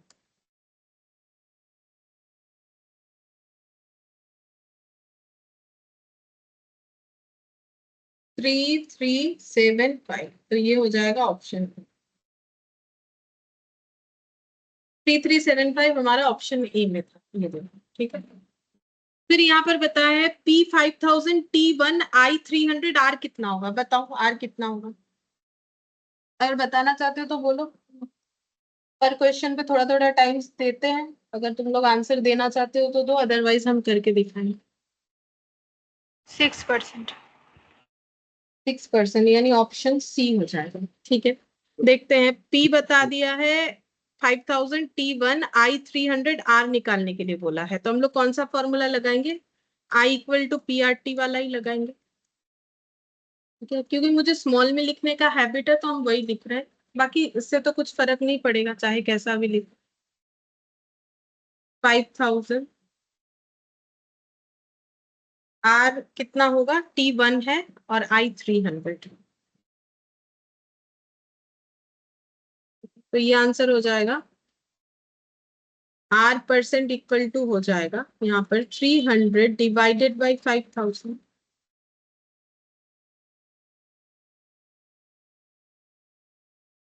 0.06।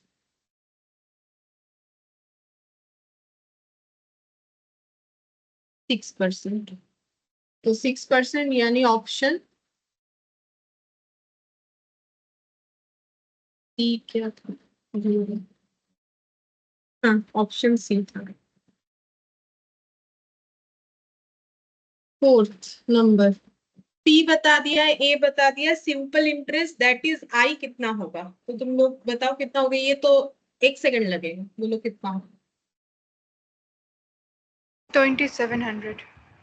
2700, तो हमें, हाँ देखो अमाउंट, इंटरेस्ट अमाउंट निकालने बोला है, प्रिंसिपल इतना इतना रुपए 7200 हो गया, तो एक्स्ट्रा जो हुआ वही मेरा इंटरेस्ट, इसीलिए मैंने बोला ये 1 सेकंड में निकलेगा, तो यहाँ पर हो जाएगा ए माइनस पी। ठीक है, बाकी फॉर्मूले का क्या जरूरत है, फॉर्मूला जरूरत नहीं है, ठीक है, इग्नोर।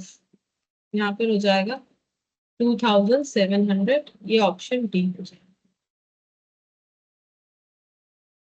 फिर पी बताया है, ए बताया है, टी बताया है, rate percent per annum simple interest will B, मतलब क्या निकालने बोला है, आर। ठीक है, तो निकालो तुम लोग, अगर नहीं होगा तो फिर हम बताएं, अगर बताना चाहते हो तो करके बताओ कितना होगा।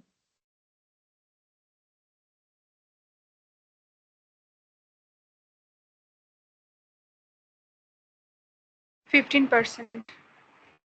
15%, हाँ ऑप्शन बी। ठीक है, तो हम लोग यहाँ पर कौन सा फॉर्मूला लगाएंगे, हम तो वही आई वाला ही लगाएंगे, I equal to P R T. ठीक है, तो ये देखिए आई पी आर और टी।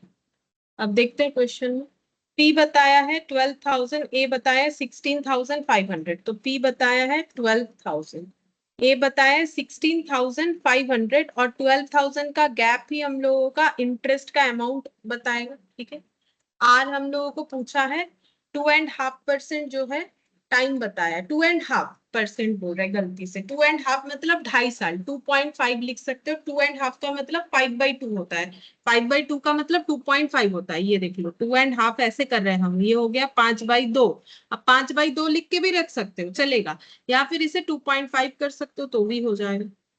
तो यहाँ पर माइनस करने से ये हम लोग का हो जाएगा 16,500 माइनस 12,000, तो ये हम लोग का हो जाएगा कितना हो जाएगा, 4,500, और ये हो जाएगा 12,000 इंटू 2.5 डिवाइडेड बाई 100, तो ये हो गया 300 इंटू आर, तो आर हो जाएगा 15। ठीक है, तो आंसर हो जाएगा 15%, क्योंकि ये परसेंटेज में आंसर होता है, तो 15 का आंसर 15%, यानी कि ऑप्शन हम लोगों का ए।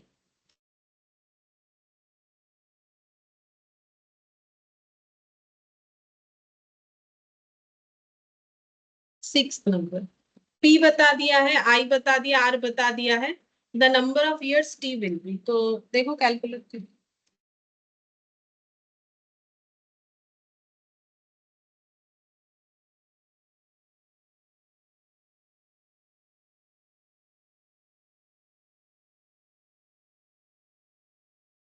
1 year 6 months। मतलब क्या, ऑप्शन डी होगा,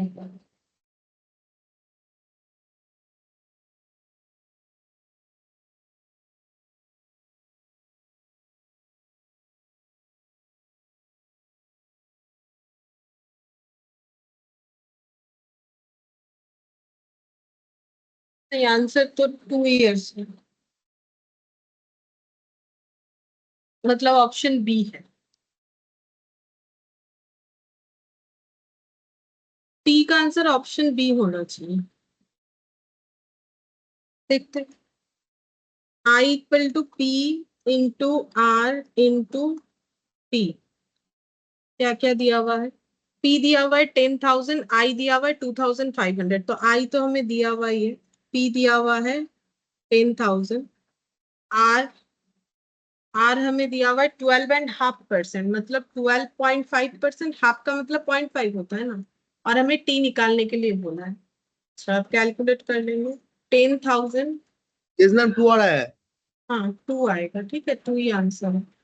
तो 250, 2500, 250 इंटू टी, तो टी हो जाएगा 2500 डिवाइडेड बाई 250।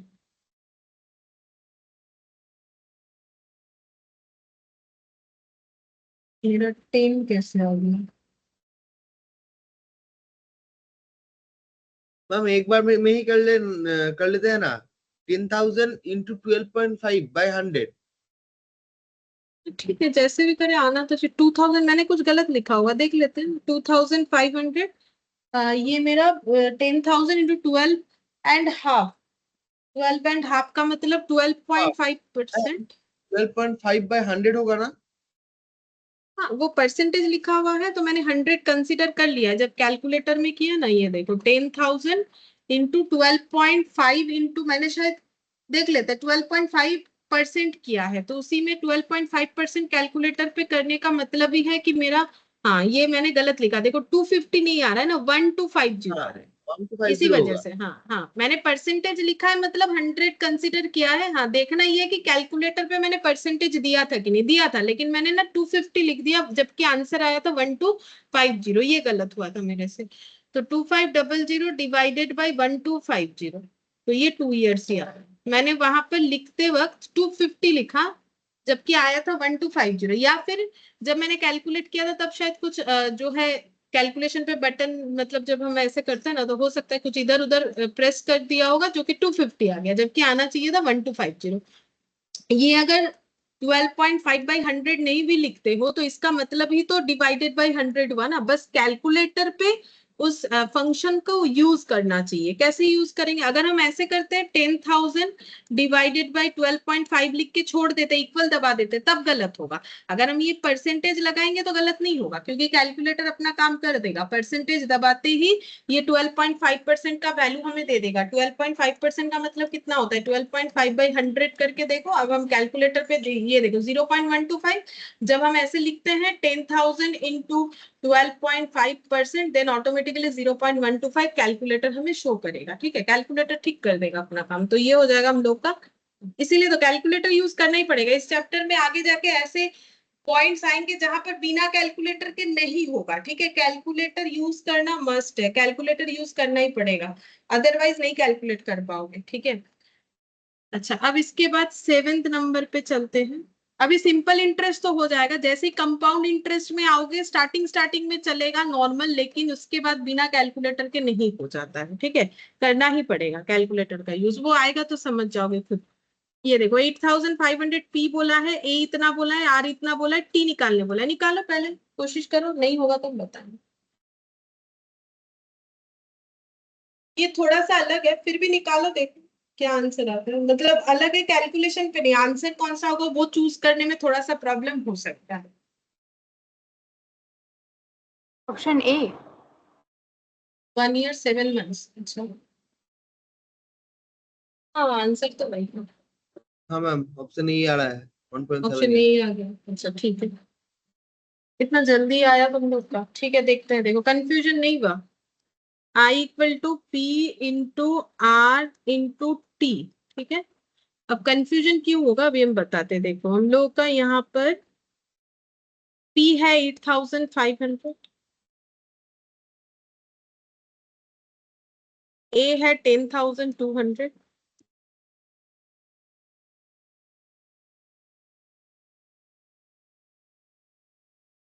आर 12.5% मतलब 12.5%, टी निकालने के लिए बोला है।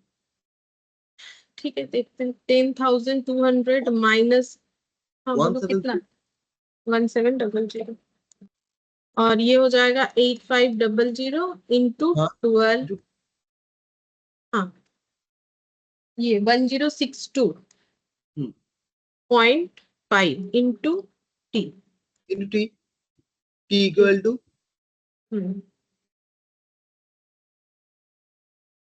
1700 डिवाइडेड बाय 1062.5, तो 1.6 आ रहा है। तुम लोग फिर ऑप्शन ए कैसे बोले?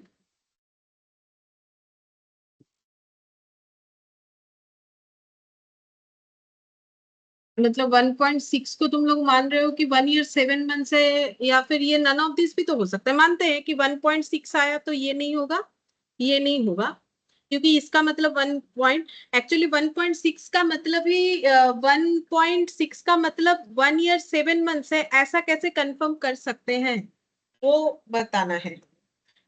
तुम लोगों ने अगर शायद इस वजह से दे दिया होगा, ये दो ऑप्शन नहीं हुआ तो ये दे देते हो। आंसर तो नन ऑफ दिस भी तो हो सकता, 7 मंथ्स ही होगा, ये कैसे पता चलेगा?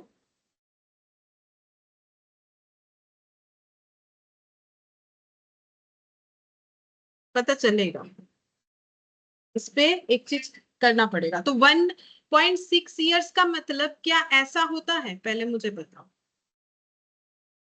अगर किसी डेटा में लिखा हो 1.6 ईयर, तो हम लोग उसको बोल सकते हैं 1 ईयर एंड 0.6 ईयर। पहले बोलो इतना कंफर्म।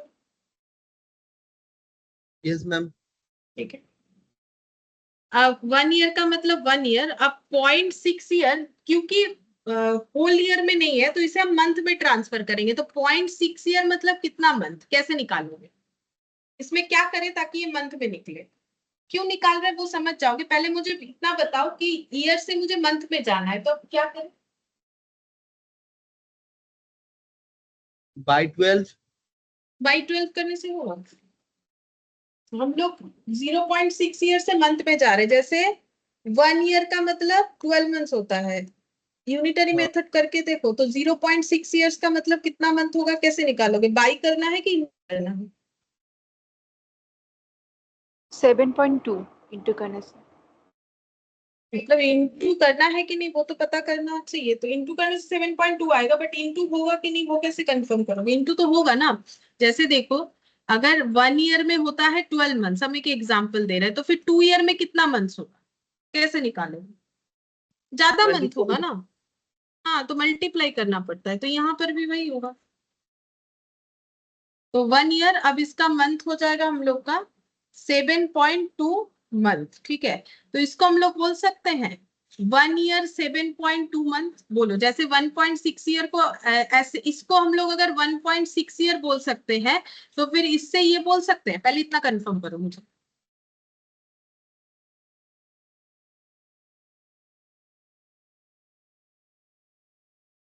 अगर 1 ईयर 0.6 ईयर्स ऐड करने से 1.6 ईयर आता है, तो ये दोनों को मिला के हम लोग 1 ईयर 7.2 मंथ्स बोल सकते हैं। Yes ma'am. बोल सकते हैं ना आराम से। ठीक है, तो फिर ये देखो, जैसे ये आंसर आ गया, अब कंफर्म करो कि कौन सा आंसर होगा, क्योंकि आंसर नन ऑफ दिस भी हो सकता है। 1.6 आया मतलब तुम लोग 1 ईयर 1.6 ईयर है, 1 ईयर 7 मंथ्स कैसे बोल सकते हो? नहीं बोल सकते हो। तो ये कितना आ गया 1 ईयर 7.2 मंथ्स, तो हम लोग बोल सकते हैं इसका आंसर ए। अब इसमें भी एक कंफ्यूजन है, बताते क्या कंफ्यूजन है। क्योंकि मेरा 1 ईयर 7.2 से तो आंसर नहीं है। अब देखो, एक चीज तो मैं मेरा पहले ही बहुत पहले ही कंफर्म हो गया जब मेरा 1.6 आया कि ये और ये आंसर नहीं होगा। मेरे पास दो ऑप्शन बचा, या तो ऑप्शन ए होगा या तो नन ऑफ दिस होगा। अभी मैंने और भी उस पर कुछ परफॉर्म किया, परफॉर्म करने से मेरा आंसर 1 ईयर 7.2 मंथ्स आया, 7 मंथ्स नहीं आया। बात समझो।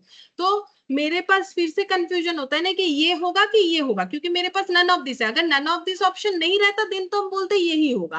क्योंकि मेरे पास नन ऑफ दिस पड़ा हुआ है, तो मेरे पास एक कंफ्यूजन हो रहा है ना कि भाई मुझे 1 ईयर 7.2 मिला है, तो मुझे ऑप्शन ए में देना चाहिए टिक या डी में देना चाहिए। तो एक्चुअली जो टाइम वैल्यू मनी चैप्टर है, वहां पर जब तक हमें नियरेस्ट आंसर मिलता जाएगा तब तक देंगे। जब हमें दिखेगा कि बिल्कुल ही नियरेस्ट आंसर नहीं है, तब हमें नन ऑफ दिस पे जाना है, अदरवाइज नहीं जाना है। ये चीज यहाँ पर हमें फॉलो करना पड़ता है, ठीक है। तो क्योंकि मेरा 1 ईयर 7.2 मंथ्स बहुत ही आसपास आया है, 0.2 मंथ्स का मतलब बहुत ही कम डेटा है, तो हम लोग इसमें ऑप्शन ए लगा देंगे। अगर मेरा बहुत ही दूर का डेटा होता देन हम लोग नन ऑफ दिस लगाते। इस बात का ध्यान रखो, दूसरे क्वेश्चन में तुम लोग को ये चीज देखने को मिलेगा कि हम लोग क्या कर रहे हैं, नन ऑफ दिस ले रहे हैं या कोई ऑप्शन ले रहे हैं। तो जब तक नियरेस्ट आंसर मिलेगा तब तक उस पर टिक करना है। अगर एकदम नियरेस्ट नहीं मिल रहा है तभी नन ऑफ दिस पे जाना है, अदरवाइज नन ऑफ दिस को चूज नहीं करना है। ये चीज याद रखो। और ये 1.6 ईयर, इसको कंफर्म हम लोग इस तरीके से करेंगे, ठीक है, कितना हो रहा है। अब 8th नंबर पे चलते हैं। The sum required to earn a monthly interest of 1200 at 18% per annum simple interest is, बोल रहा है कि कितना पैसे का जरूरत होगा ताकि हम लोग अर्न कर पाए मंथली 1200 रुपए का interest 18% per annum simple interest basis पे। तो सबसे पहले मुझे ये बताओ कि 18% पर एनम सिंपल इंटरेस्ट को किससे डिनोट करो, पहले ये बताओ, क्योंकि ये आसानी से बता सकते। कोई बताना चाहेगा? R. हाँ। और मंथली इंटरेस्ट ऑफ 1200 को हम लोग किससे डिनोट करेंगे? I. नहीं तो सम रिक्वायर्ड तो हमें, हाँ, पी निकालने के लिए, ठीक है, तो निकाल के बताओ कितना हो। 80,000. 80,000। अच्छा, तो बोलो टी कितना लिया है? कैलकुलेशन में टी कितना लिया गया? यही इसमें ट्विस्ट है। 1/12. 80,000 1/12। अच्छा, 1/12 क्यों लिया हम लोगों ने, बताओ। नियरेस्ट Per तो month. मैम बोलो, एक एक जन बोलो। 1/12 अगर लिया है दोनों ने ही तो बोलो 1/12 क्यों लिया है? ये मंथली इंटरेस्ट है इसलिए 1/12. अच्छा, मंथली इंटरेस्ट है 1/12 करने से हमें क्या मिला, इंटरेस्ट। क्योंकि 1 मंथ का है तो ईयरली करना है तो 1/12। हाँ बोलो जीत, बोलो क्या बोलना चाह रहे थे। मेरा भी आंसर आया नहीं मैम, इसलिए मतलब मैं आया नहीं? अच्छा ठीक है, करो कैलकुलेशन।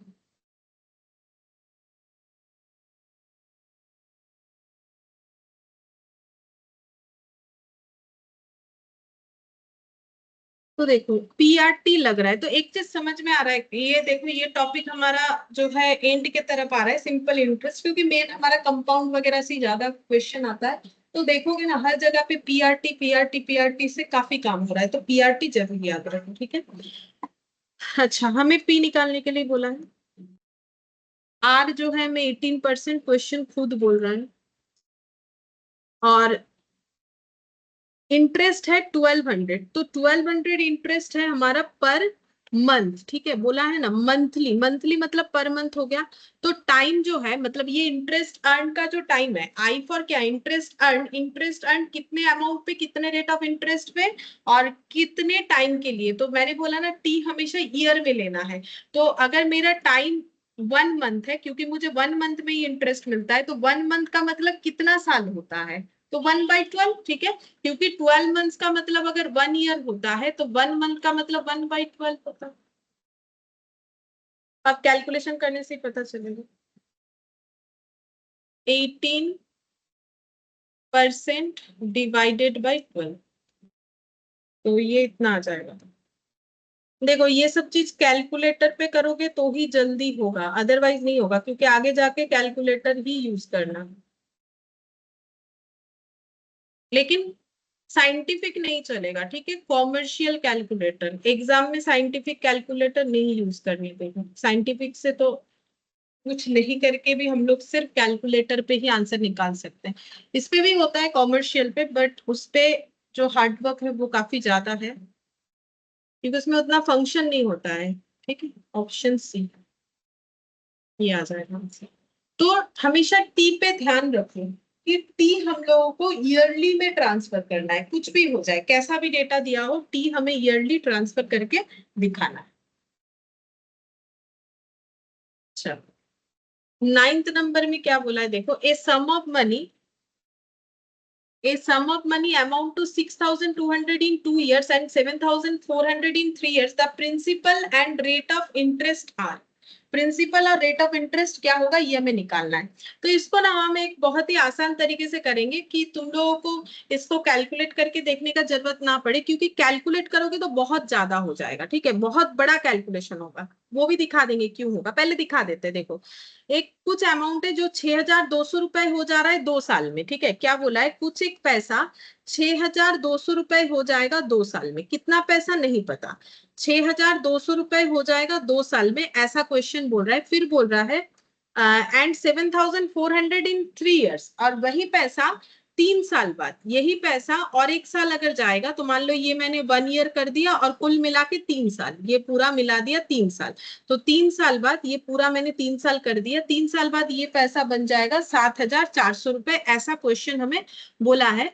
और बोल रहा है कि principal and rate of interest, तो हमें पी भी निकालने बोल रहा है और आर भी निकालने बोल रहा है कितना होगा। अगर तुम लोग इसको फॉर्मूले में देते हो तो देखो तुम लोग के पास ऑप्शन क्या है, इसको अगर फॉर्मूले में देते हो तो तुम लोग ऐसा बोल सकते हो कि हम लोग अगर I equal to P R T अगर लिख देते हैं, जैसे हम बार बार बोल रहे हैं, तो आई निकालने के लिए तुम लोग के पास ऑप्शन क्या होता है, ए माइनस पी। तो ए तो पता है पहले वाले केस में 6,200, लेकिन तुम लोग को पी नहीं पता। ठीक है, अब ये पी आर भी नहीं पता, और ये पहला वाला टी 2 इयर्स हो जाएगा। और एक इक्वेशन बनाओगे तो उसमें भी हम अगर ऐसा लिख देते हैं, ठीक है, तो तुम लोग का आई क्या हो जाएगा, 7,400 माइनस पी, जो कि हमें नहीं पता, पी ये हो जाएगा, आर भी हमें नहीं पता, और टी हो जाएगा हम लोगों के लिए कितना यहाँ पर 3 इयर्स। ठीक है, 3 साल में ये होगा। अब ये सॉल्व तो कर सकते हो, कोई ऐसा बात नहीं, ये दोनों से इक्वेशन बनेगा, सॉल्व करोगे, लेकिन फिर वो एमसीक्यू कहाँ रहेगा, मतलब वो काफी बड़ा हो जाएगा।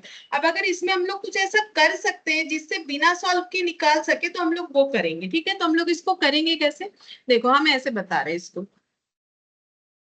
पहले हम लोगों ने एक पैसा इन्वेस्ट किया, वो पैसा जाके एक अमाउंट में ट्रांसफर हुआ जिसको मैंने A1 लिख दिया। फिर कुछ दिन बाद जाके वो पैसा कुछ एक अमाउंट में ट्रांसफर होगा। हम एक एक साल का अंतर में दिखाते। ठीक है, हम लोगों ने 3 साल के लिए टोटल ये पैसे को इन्वेस्ट किया। पहले 2 साल एक ही तरीके से किया, पहले 2 साल में 6,200 रुपए हुआ और उसके बाद 1 साल में 7,400 हुआ। मतलब हम ये बोल सकते हैं मेरा जो इन्वेस्टेड अमाउंट है वो मेरा पहले पी था, और 3 साल बाद, ये देखो 3 साल, ये एक एरो, ये 1 साल, ठीक है, फिर ये 2 साल, फिर ये 3 साल, 3 साल बाद ये कितना बन गया 7,400। ठीक है, कितना पैसा था वो मुझे नहीं पता। ठीक है, अच्छा अब इंटरेस्ट कितना मिलता है, इंटरेस्ट मिलता है, कहाँ गया इंटरेस्ट, मिलेगा कितना, अच्छा वो हम लोग खुद निकालेंगे इंटरेस्ट कितना मिलेगा। अच्छा मुझे एक चीज बोलो, यहाँ पर ये पैसा 2 साल बाद 6,200 रुपए हुआ, तो 6,200 कहाँ लिखे, A1 के नीचे लिखे कि A2 के नीचे लिखे। 3 साल बाद तो 7,400 हुआ, तो मैंने A3 के नीचे लिख दिया। A का मतलब एक्यूमुलेटेड अमाउंट या फिर इन्वेस्टमेंट का वैल्यूएशन। तो 3 साल बाद 7,400 हुआ और 2 साल बाद हुआ है 6,200, तो मुझे 6,200 कहाँ लिखना चाहिए, A के नीचे लिखे, A2 में लिखना चाहिए। तो मुझे एक चीज बोलो कि हम लोग पढ़ रहे सिंपल इंटरेस्ट। सिंपल इंटरेस्ट का लॉजिक क्या था, इंटरेस्ट हर समय पे एक ही जैसा होगा। ठीक है, तो इस साल भी जितना इंटरेस्ट मिला है यहाँ पर भी उतना ही इंटरेस्ट मिलेगा, यहाँ पर भी उतना ही इंटरेस्ट मिलेगा। तो बोलो 6,200 रुपए अगर 7,400 हुआ तो इंटरेस्ट अमाउंट कितना जुड़ा इस पे, 1,200। 1,200। ठीक है, तो 6,200 पे 1,200 जुड़ के 7,400 हुआ। ठीक है, तो अगर मुझे ये बताओ, मुझे ये पता है कि यहाँ पर कुछ एक अमाउंट जुड़ के 6,200 हुआ होगा, वो अमाउंट कितना है, अभी अभी बताया कि इंटरेस्ट रेट हमेशा, इंटरेस्ट अमाउंट हमेशा सेम होता है सिंपल इंटरेस्ट पे, तो यहाँ इंटरेस्ट कितना है, 1,200 ही होगा। 1,200 ही होगा, सही बात है। और यहाँ भी कितना होगा, वहां भी 1,000, वहाँ मतलब 0 होगा। हाँ नहीं नहीं, 1,200 नहीं मतलब 1,200 ही होगा। हाँ हाँ, अब मुझे ये बोलो कि फिर यहाँ पर ए कितना होगा, कितना पैसा जुड़ के 6,200, हाँ तो फिर ये हो जाएगा 6,000 5,000। ठीक है, कैसे, 6,200 माइनस 1,200 कर लो, कितना हो गया 5,000। तो 5,000 पे ये जुड़ के ये हो गया।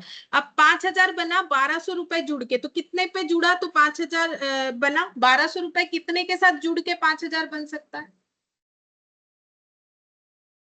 तभी तो पी पता चल जाएगा। बोलो, ये तो बच्चों जैसा चीज है, ये क्वेश्चन मार्क है, अभी तो निकालो। 3,800। 3,800। 3,800 रुपए के साथ 1,200 जुड़ेगा तो इतना हो जाएगा, ठीक है। तो फिर ये प्रिंसिपल पता चल गया। अब हम लोग ऑप्शन में जाएंगे। कौन से ऑप्शन में 3,800 है? ऑप्शन ए में। अब कंफर्म करेंगे कि ये मेरा और भी सही है कि नहीं। कैसे कंफर्म करोगे? देखो, ऐसे हम लोग कंफर्म कर सकते हैं कि I इक्वल टू क्या होता है, P into R into T होता है, ठीक है। I मुझे पता है 1200, P हम लगा लेते हैं 3,800। मुझे R एक बार कंफर्म करना है कि भाई मैंने जो प्रोसेस लिया उससे मेरा सही आंसर आया कि नहीं। तो R, T हम ले लेते हैं। यहाँ पर कितना ले, T हम 1 ईयर ले लेते हैं। हम सिर्फ इस पे ये चीज अप्लाई करके देख रहे हैं। तुम लोग किसी भी जगह पे अप्लाई करके देख सकते हो, या फिर अगर तुम लोग ऐसा करना चाहो तो ऐसे भी कर सकते हो कि इंटरेस्ट को कैसे कर दिया। देखो, हम दोनों तरीके से बताते हैं, सिर्फ एक डेटा लेके भी कर सकते। तो मैंने 1 ईयर लिया। अब यहाँ पर पहले आर तुम लोगों को चेक करके बता देते हैं, उसके बाद दूसरा चीज भी हम बता रहे हैं।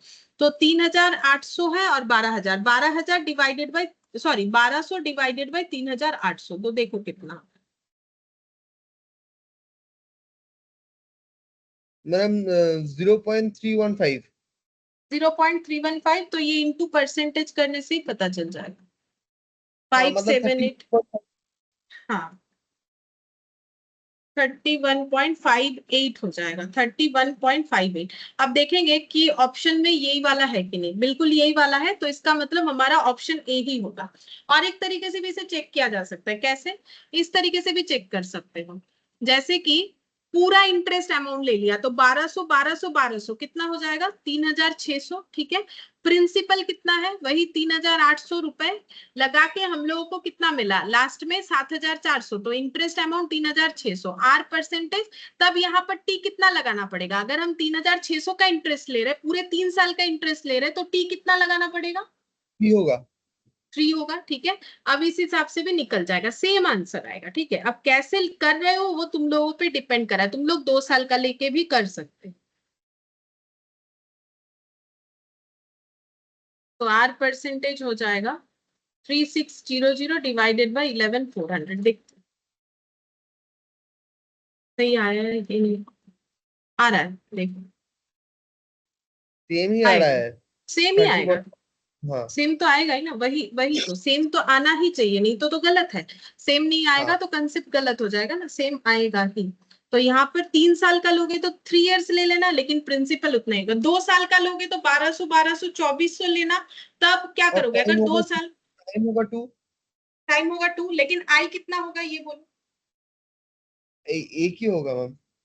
नहीं, 2 साल का लोगे तो आई 2,400 होगा ना, 2 बार का होगा ও मतलब আমি শুনলাম ম্যাম মানে আসছে কত। না। আসছে কত না, আমি বলতে চাইছি যদি আমরা 1 বছরের নিয়ে করি তাহলে এরকম ডেটা নেব, 3 বছরের নিয়ে যদি এরকম করব, 2 বছরের নিয়ে করি তাহলে ওরকম করব, কিন্তু সবকিছুতেই আমার 31.58% আসবে, ঠিক আছে। কারণ हाँ, सिंपल इंटरेस्ट तो समान है, তাহলে এটাই আসবে। सिंपल इंटरेस्ट क्योंकि इक्वल होता है, तो आप लोग 1 साल का लेके करो तो उसमें वैसा डेटा पुट करना पड़ेगा कि this is the principal amount, this is the interest amount and time 1 year, फिर आर निकल जाएगा। अगर आप लोग 2 साल का लेके करोगे तो इंटरेस्ट अमाउंट आप लोग को लेना है 1,200 1,200 लेना है, प्रिंसिपल यही रहेगा, टाइम 2 साल लेना पड़ेगा। और अगर 3 लोगे तो वो तो मैंने करके दिखाई दिया, ठीक है। तो हम जस्ट कंसेप्ट क्लियर कर रहे हैं कि कैसे होगा, क्योंकि देखो एग्जाम में कभी भी मैथ से या फिर कोई भी प्रीवियस ईयर का क्वेश्चन आ जाए, ऐसा चांसेस नहीं होता ये सारे कोर्सेज में, ठीक है। यहाँ पर कंसेप्ट और अपना दिमाग ही जो है भरोसा है एग्जाम में, कि मैंने कितना कंसेप्ट क्लियर किया है और मैंने कितने अच्छे से जो है चीजों को समझा है। यहाँ पर रिपीट नहीं होगा ना, तो इसीलिए हमें कंसेप्ट क्लियर करना है कि किस तरीके से, क्या पता कब क्या डेटा दे दे, उसके हिसाब से हमें करना हो। तो सिर्फ फॉर्मूले पे भरोसा करके हम लोग नहीं चल सकते हैं, ठीक है। फॉर्मूला है ठीक है, बट हमें कंसेप्ट भी रखना पड़ेगा। नेक्स्ट हम लोग 10th नंबर वाला देखते हैं। 10th नंबर में क्या बोला है, a sum of money double itself in 10 years. एक पैसा डबल हो जाता है 10 साल में। The number of years it would triple itself. कितने साल में ये 3 टाइम्स हो जाएगा? ट्रिपल का मतलब 3 गुना हो जाएगा, ठीक है। ये भी तुम लोग जो है बड़ा एक इक्वेशन से कर सकते हो, जैसे कि हम दिखाते हैं इक्वेशन बनेगा। जैसे कि बोला है कि कुछ एक पैसा है, प्रिंसिपल मान लेते एक्स, ठीक है, वो डबल हो जाता है 10 साल में। तो टी अगर मेरा 10 हुआ तो ए हो जाता है मेरा 2x, यही बोला है।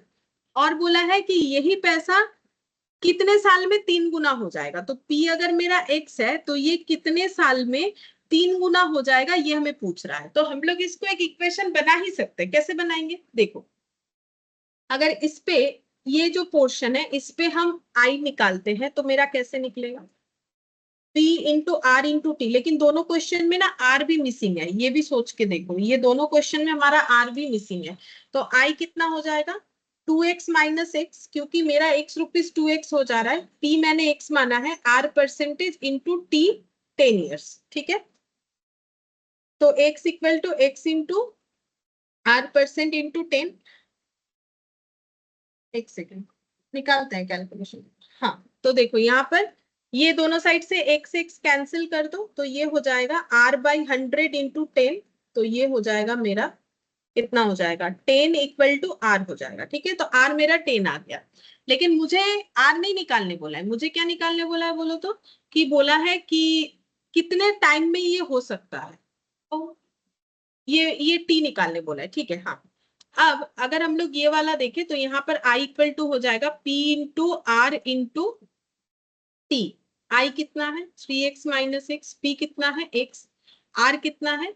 तो सेम परसेंटेज ही मान लेंगे, क्योंकि यहाँ पर जो है बोला है सेम तरीके से ना। देखो सम ऑफ मनी डबल 10 साल में, कितने साल में वो ट्रिपल हो जाएगा। तो इंटरेस्ट रेट के बारे में कुछ नहीं बोला है, तो हम लोग मान के चल सकते हैं कि सेम। तो ये मैंने कर दिया t 2x x into 10% into T. तो ये x x कैंसिल आउट कर दो, 2 इक्वल टू ये हो जाएगा 10% इंटू टी। तो टी निकल जाएगा, ये हो गया मेरा 2/10%। तो 2/10% करने से कितना आता है, 2 डिवाइडेड बाई मुझे लिखना पड़ेगा 10%, तो ये हो जाएगा 20, ठीक है। तो ये 20 ईयर्स में डबल हो जाएगा। तो ऐसे करके कर ही सकते हो, इतना बड़ा भी कुछ कैलकुलेशन है नहीं, इस तरीके से हो जाएगा। लेकिन हम ये बोलेंगे ऐसे नहीं करके, हम लोग एक सिंपल तरीके से ऐसे ड्रॉ करके कर सकते, जैसे ये वाला किया ना, सेम तरीके से कर सकते, दिखाते कैसे होगा। तो ये वैसे तो कैलकुलेट करके हो गया, मुझे लगा काफी बड़ा होगा, लेकिन बड़ा है। इससे इससे भी सिंपल तरीके से हम लोग कर सकते हैं। ये बहुत ही छोटे तरीके से वो ऐसा नहीं बोल सकते, पहले इतना बड़ा इक्वेशन बना फिर जाके ये सॉल्व। अब देखो इसका जो सिंपल तरीका है वो क्या है, एक प्रिंसिपल अमाउंट मेरा डबल हो जाएगा, ऐसा क्वेश्चन खुद बोल रहा है, ठीक है। कितने सालों में, 10 सालों में, ठीक है। अच्छा, तो मुझे एक चीज यहाँ पर ये पता चला कि मेरा इंटरेस्ट कितना हुआ। P अगर 2P हो गया तो मेरा इंटरेस्ट अमाउंट हुआ P। जैसे कि देखो इंटरेस्ट अमाउंट हुआ x, अगर x मेरा 2x हुआ तो इंटरेस्ट अमाउंट हुआ x। मैंने x माना है, यहाँ ड्रॉ पे हम P करके दिखा रहे, तुम लोग चाहो तो x भी कर सकते हो, एक ही बात है। अब मैंने P लिख लिया तो P से ही समझा देते हैं। अब ये पैसा कुछ दिनों बाद, नहीं पता कितने दिनों बाद, हो जाने वाला है 3P, ठीक है। तो 3P अगर हो जाएगा तो यहां पर अगर हम लोग ऐसे कंसिडर करें कि देखो, क्योंकि हमारा सिंपल इंटरेस्ट हर बार जो है सेम होता है, ठीक है। तो 10 साल में अगर प्लस P इंटरेस्ट हुआ, ठीक है। अब बोल रहा है कि उसके बाद अगर कितने सालों के लिए इन्वेस्टमेंट करने से ये 3P हो जाएगा, ये हमें पूछा गया है क्वेश्चन में, ठीक है। तो कितने सालों बाद होगा। तो अब देखो अगर 2P से 3P का कंसीडर करते हैं तो इस पे कितना अमाउंट जुड़ा होगा। जैसे हम लोगों ने यहाँ कंसीडर किया ना A2 से A3, तो कितना अमाउंट जुड़ा 1200। तो 2P से 3P जाएंगे तो कितना अमाउंट जुड़ा, 2P से 3P अगर हुआ तो कितना ऐड होके हुआ। जैसे यहाँ किया ना 1200 कैसे हुआ, ये 6200 था, ये 7400 दिया हुआ था, तो 1200 निकाला, तो वैसे ही निकाला। यहाँ पर दिया हुआ है ना, ये देखो ये A1 और ये A2। तो अगर 2P से 3P हुआ तो कितना इंटरेस्ट जुड़ा, 2 थे के 3 कत है P। बाबा कितना टाइम लग रहा है, 2 से 3 एक जुड़ने से होता है, यहाँ P है तो P बोलोगे, ठीक है। तो अगर यहाँ पर प्लस पी 10 साल में होता है तो ये अगला प्लस पी पूरा होने में कितना साल लग सकता है? एजम्पशन के साथ बोलो, कंपेयर करके, कि अगर यहाँ प्लस पी होने पे 10 साल लगता है तो अगला प्लस पी होने पे कितना लग सकता है? सेम तरीके से, 10 क्योंकि years. 10 इयर्स लग सकता है। तो अब हमें क्वेश्चन ये पूछा था कि ये अमाउंट 3 गुना होने में कितना साल लगेगा, तो ये कितना साल हो रहा है ड्रॉ में, दो मिला के? 20 years. 20 इयर्स, 10 प्लस 10 तो ये हो जाएगा 20 इयर्स। तो इस तरीके से भी आंसर दे सकते हो कि भाई ये 10 साल में हो जाएगा। या फिर और एक तरीके से भी सोच सकते हैं, मान लेते हैं कि 100 हमारा प्रिंसिपल है, वो 2 गुना हो जाएगा, यानी 200 रुपए हो जा रहा है कितने सालों में? 10 सालों में, ऐसा क्वेश्चन बोला है। तो ये मैंने एजम्पशन दिया, मतलब एक अमाउंट मान लिया कि 100 रुपए 200 रुपए हो रहा है 10 साल में, मतलब 100 रुपए का इंटरेस्ट मिल रहा है। फिर ये 300 रुपए हो जाएगा कितने साल में, ये पूछ रहा है। तो 200 300 होने का मतलब उस पे 100 रुपए जुड़ा, तो पहले बार 100 रुपए इंटरेस्ट मिलने में 10 साल लगता है, क्योंकि ये सिंपल इंटरेस्ट है। तो फिर से 100 रुपए मिलने में 10 साल ही लगना चाहिए, ठीक है। तो फिर मेरा ये 20 इयर्स हो जाएगा। तो इस तरीके से भी कर सकते हो, ये सिंपल कंसेप्ट के साथ हम लोग इस चीज को फाइंड आउट कर सकते हैं। तो ये हम लोग का हो जाएगा यहाँ पर 20 इयर्स। तो ये तो है ही, बट क्योंकि हम लोग कोशिश करेंगे जितना कंसेप्ट के साथ कर सके, क्योंकि हम लोग साइंस वाला मैथ तो यहाँ करने वाले हैं नहीं, ठीक है। कॉमर्शियल मैथ्स में क्या होता है ना, हमें सिर्फ फॉर्मूला बेस्ड नहीं पढ़ना होता है, ठीक है। बहुत कंसेप्चुअल बेस्ड, वहां भी कंसेप्ट के साथ होता है, बट वहां इतना सारा चीज होता है कि फॉर्मूला छोड़ के कुछ कर नहीं सकते, हमें फॉर्मूला कंसेप्ट दोनों। बट ये जो पॉइंट्स है ना, यहाँ पर हमें ये सारी चीजों का थोड़ा ध्यान रखना चाहिए कि भाई हाँ इस तरीके से भी हो सकता है, क्योंकि ये ज्यादा प्रेफरेबल होता है कॉमर्स के सेक्शन में रेदर देन फॉर्मूला, ठीक है। तो इसीलिए इस तरीके से समझना जरूरी है। तो ये हम लोग का आंसर आ गया 20, ये सी ऑप्शन हो गया। अच्छा, सी ऑप्शन मैंने लिखा हुआ था, ठीक है। तो ये नेक्स्ट हम लोग का है कंपाउंड इंटरेस्ट। तो ये क्योंकि एक अलग ही चीज है, तो आज हम लोगों ने सिंपल इंटरेस्ट कंप्लीट किया है, तो नेक्स्ट क्लास में ही हम लोग कंपाउंड इंटरेस्ट को स्टार्ट करेंगे, आज और नहीं कर रहे, ठीक है। फिर आज इतना, थैंक यू मैम। ठीक है, बाय।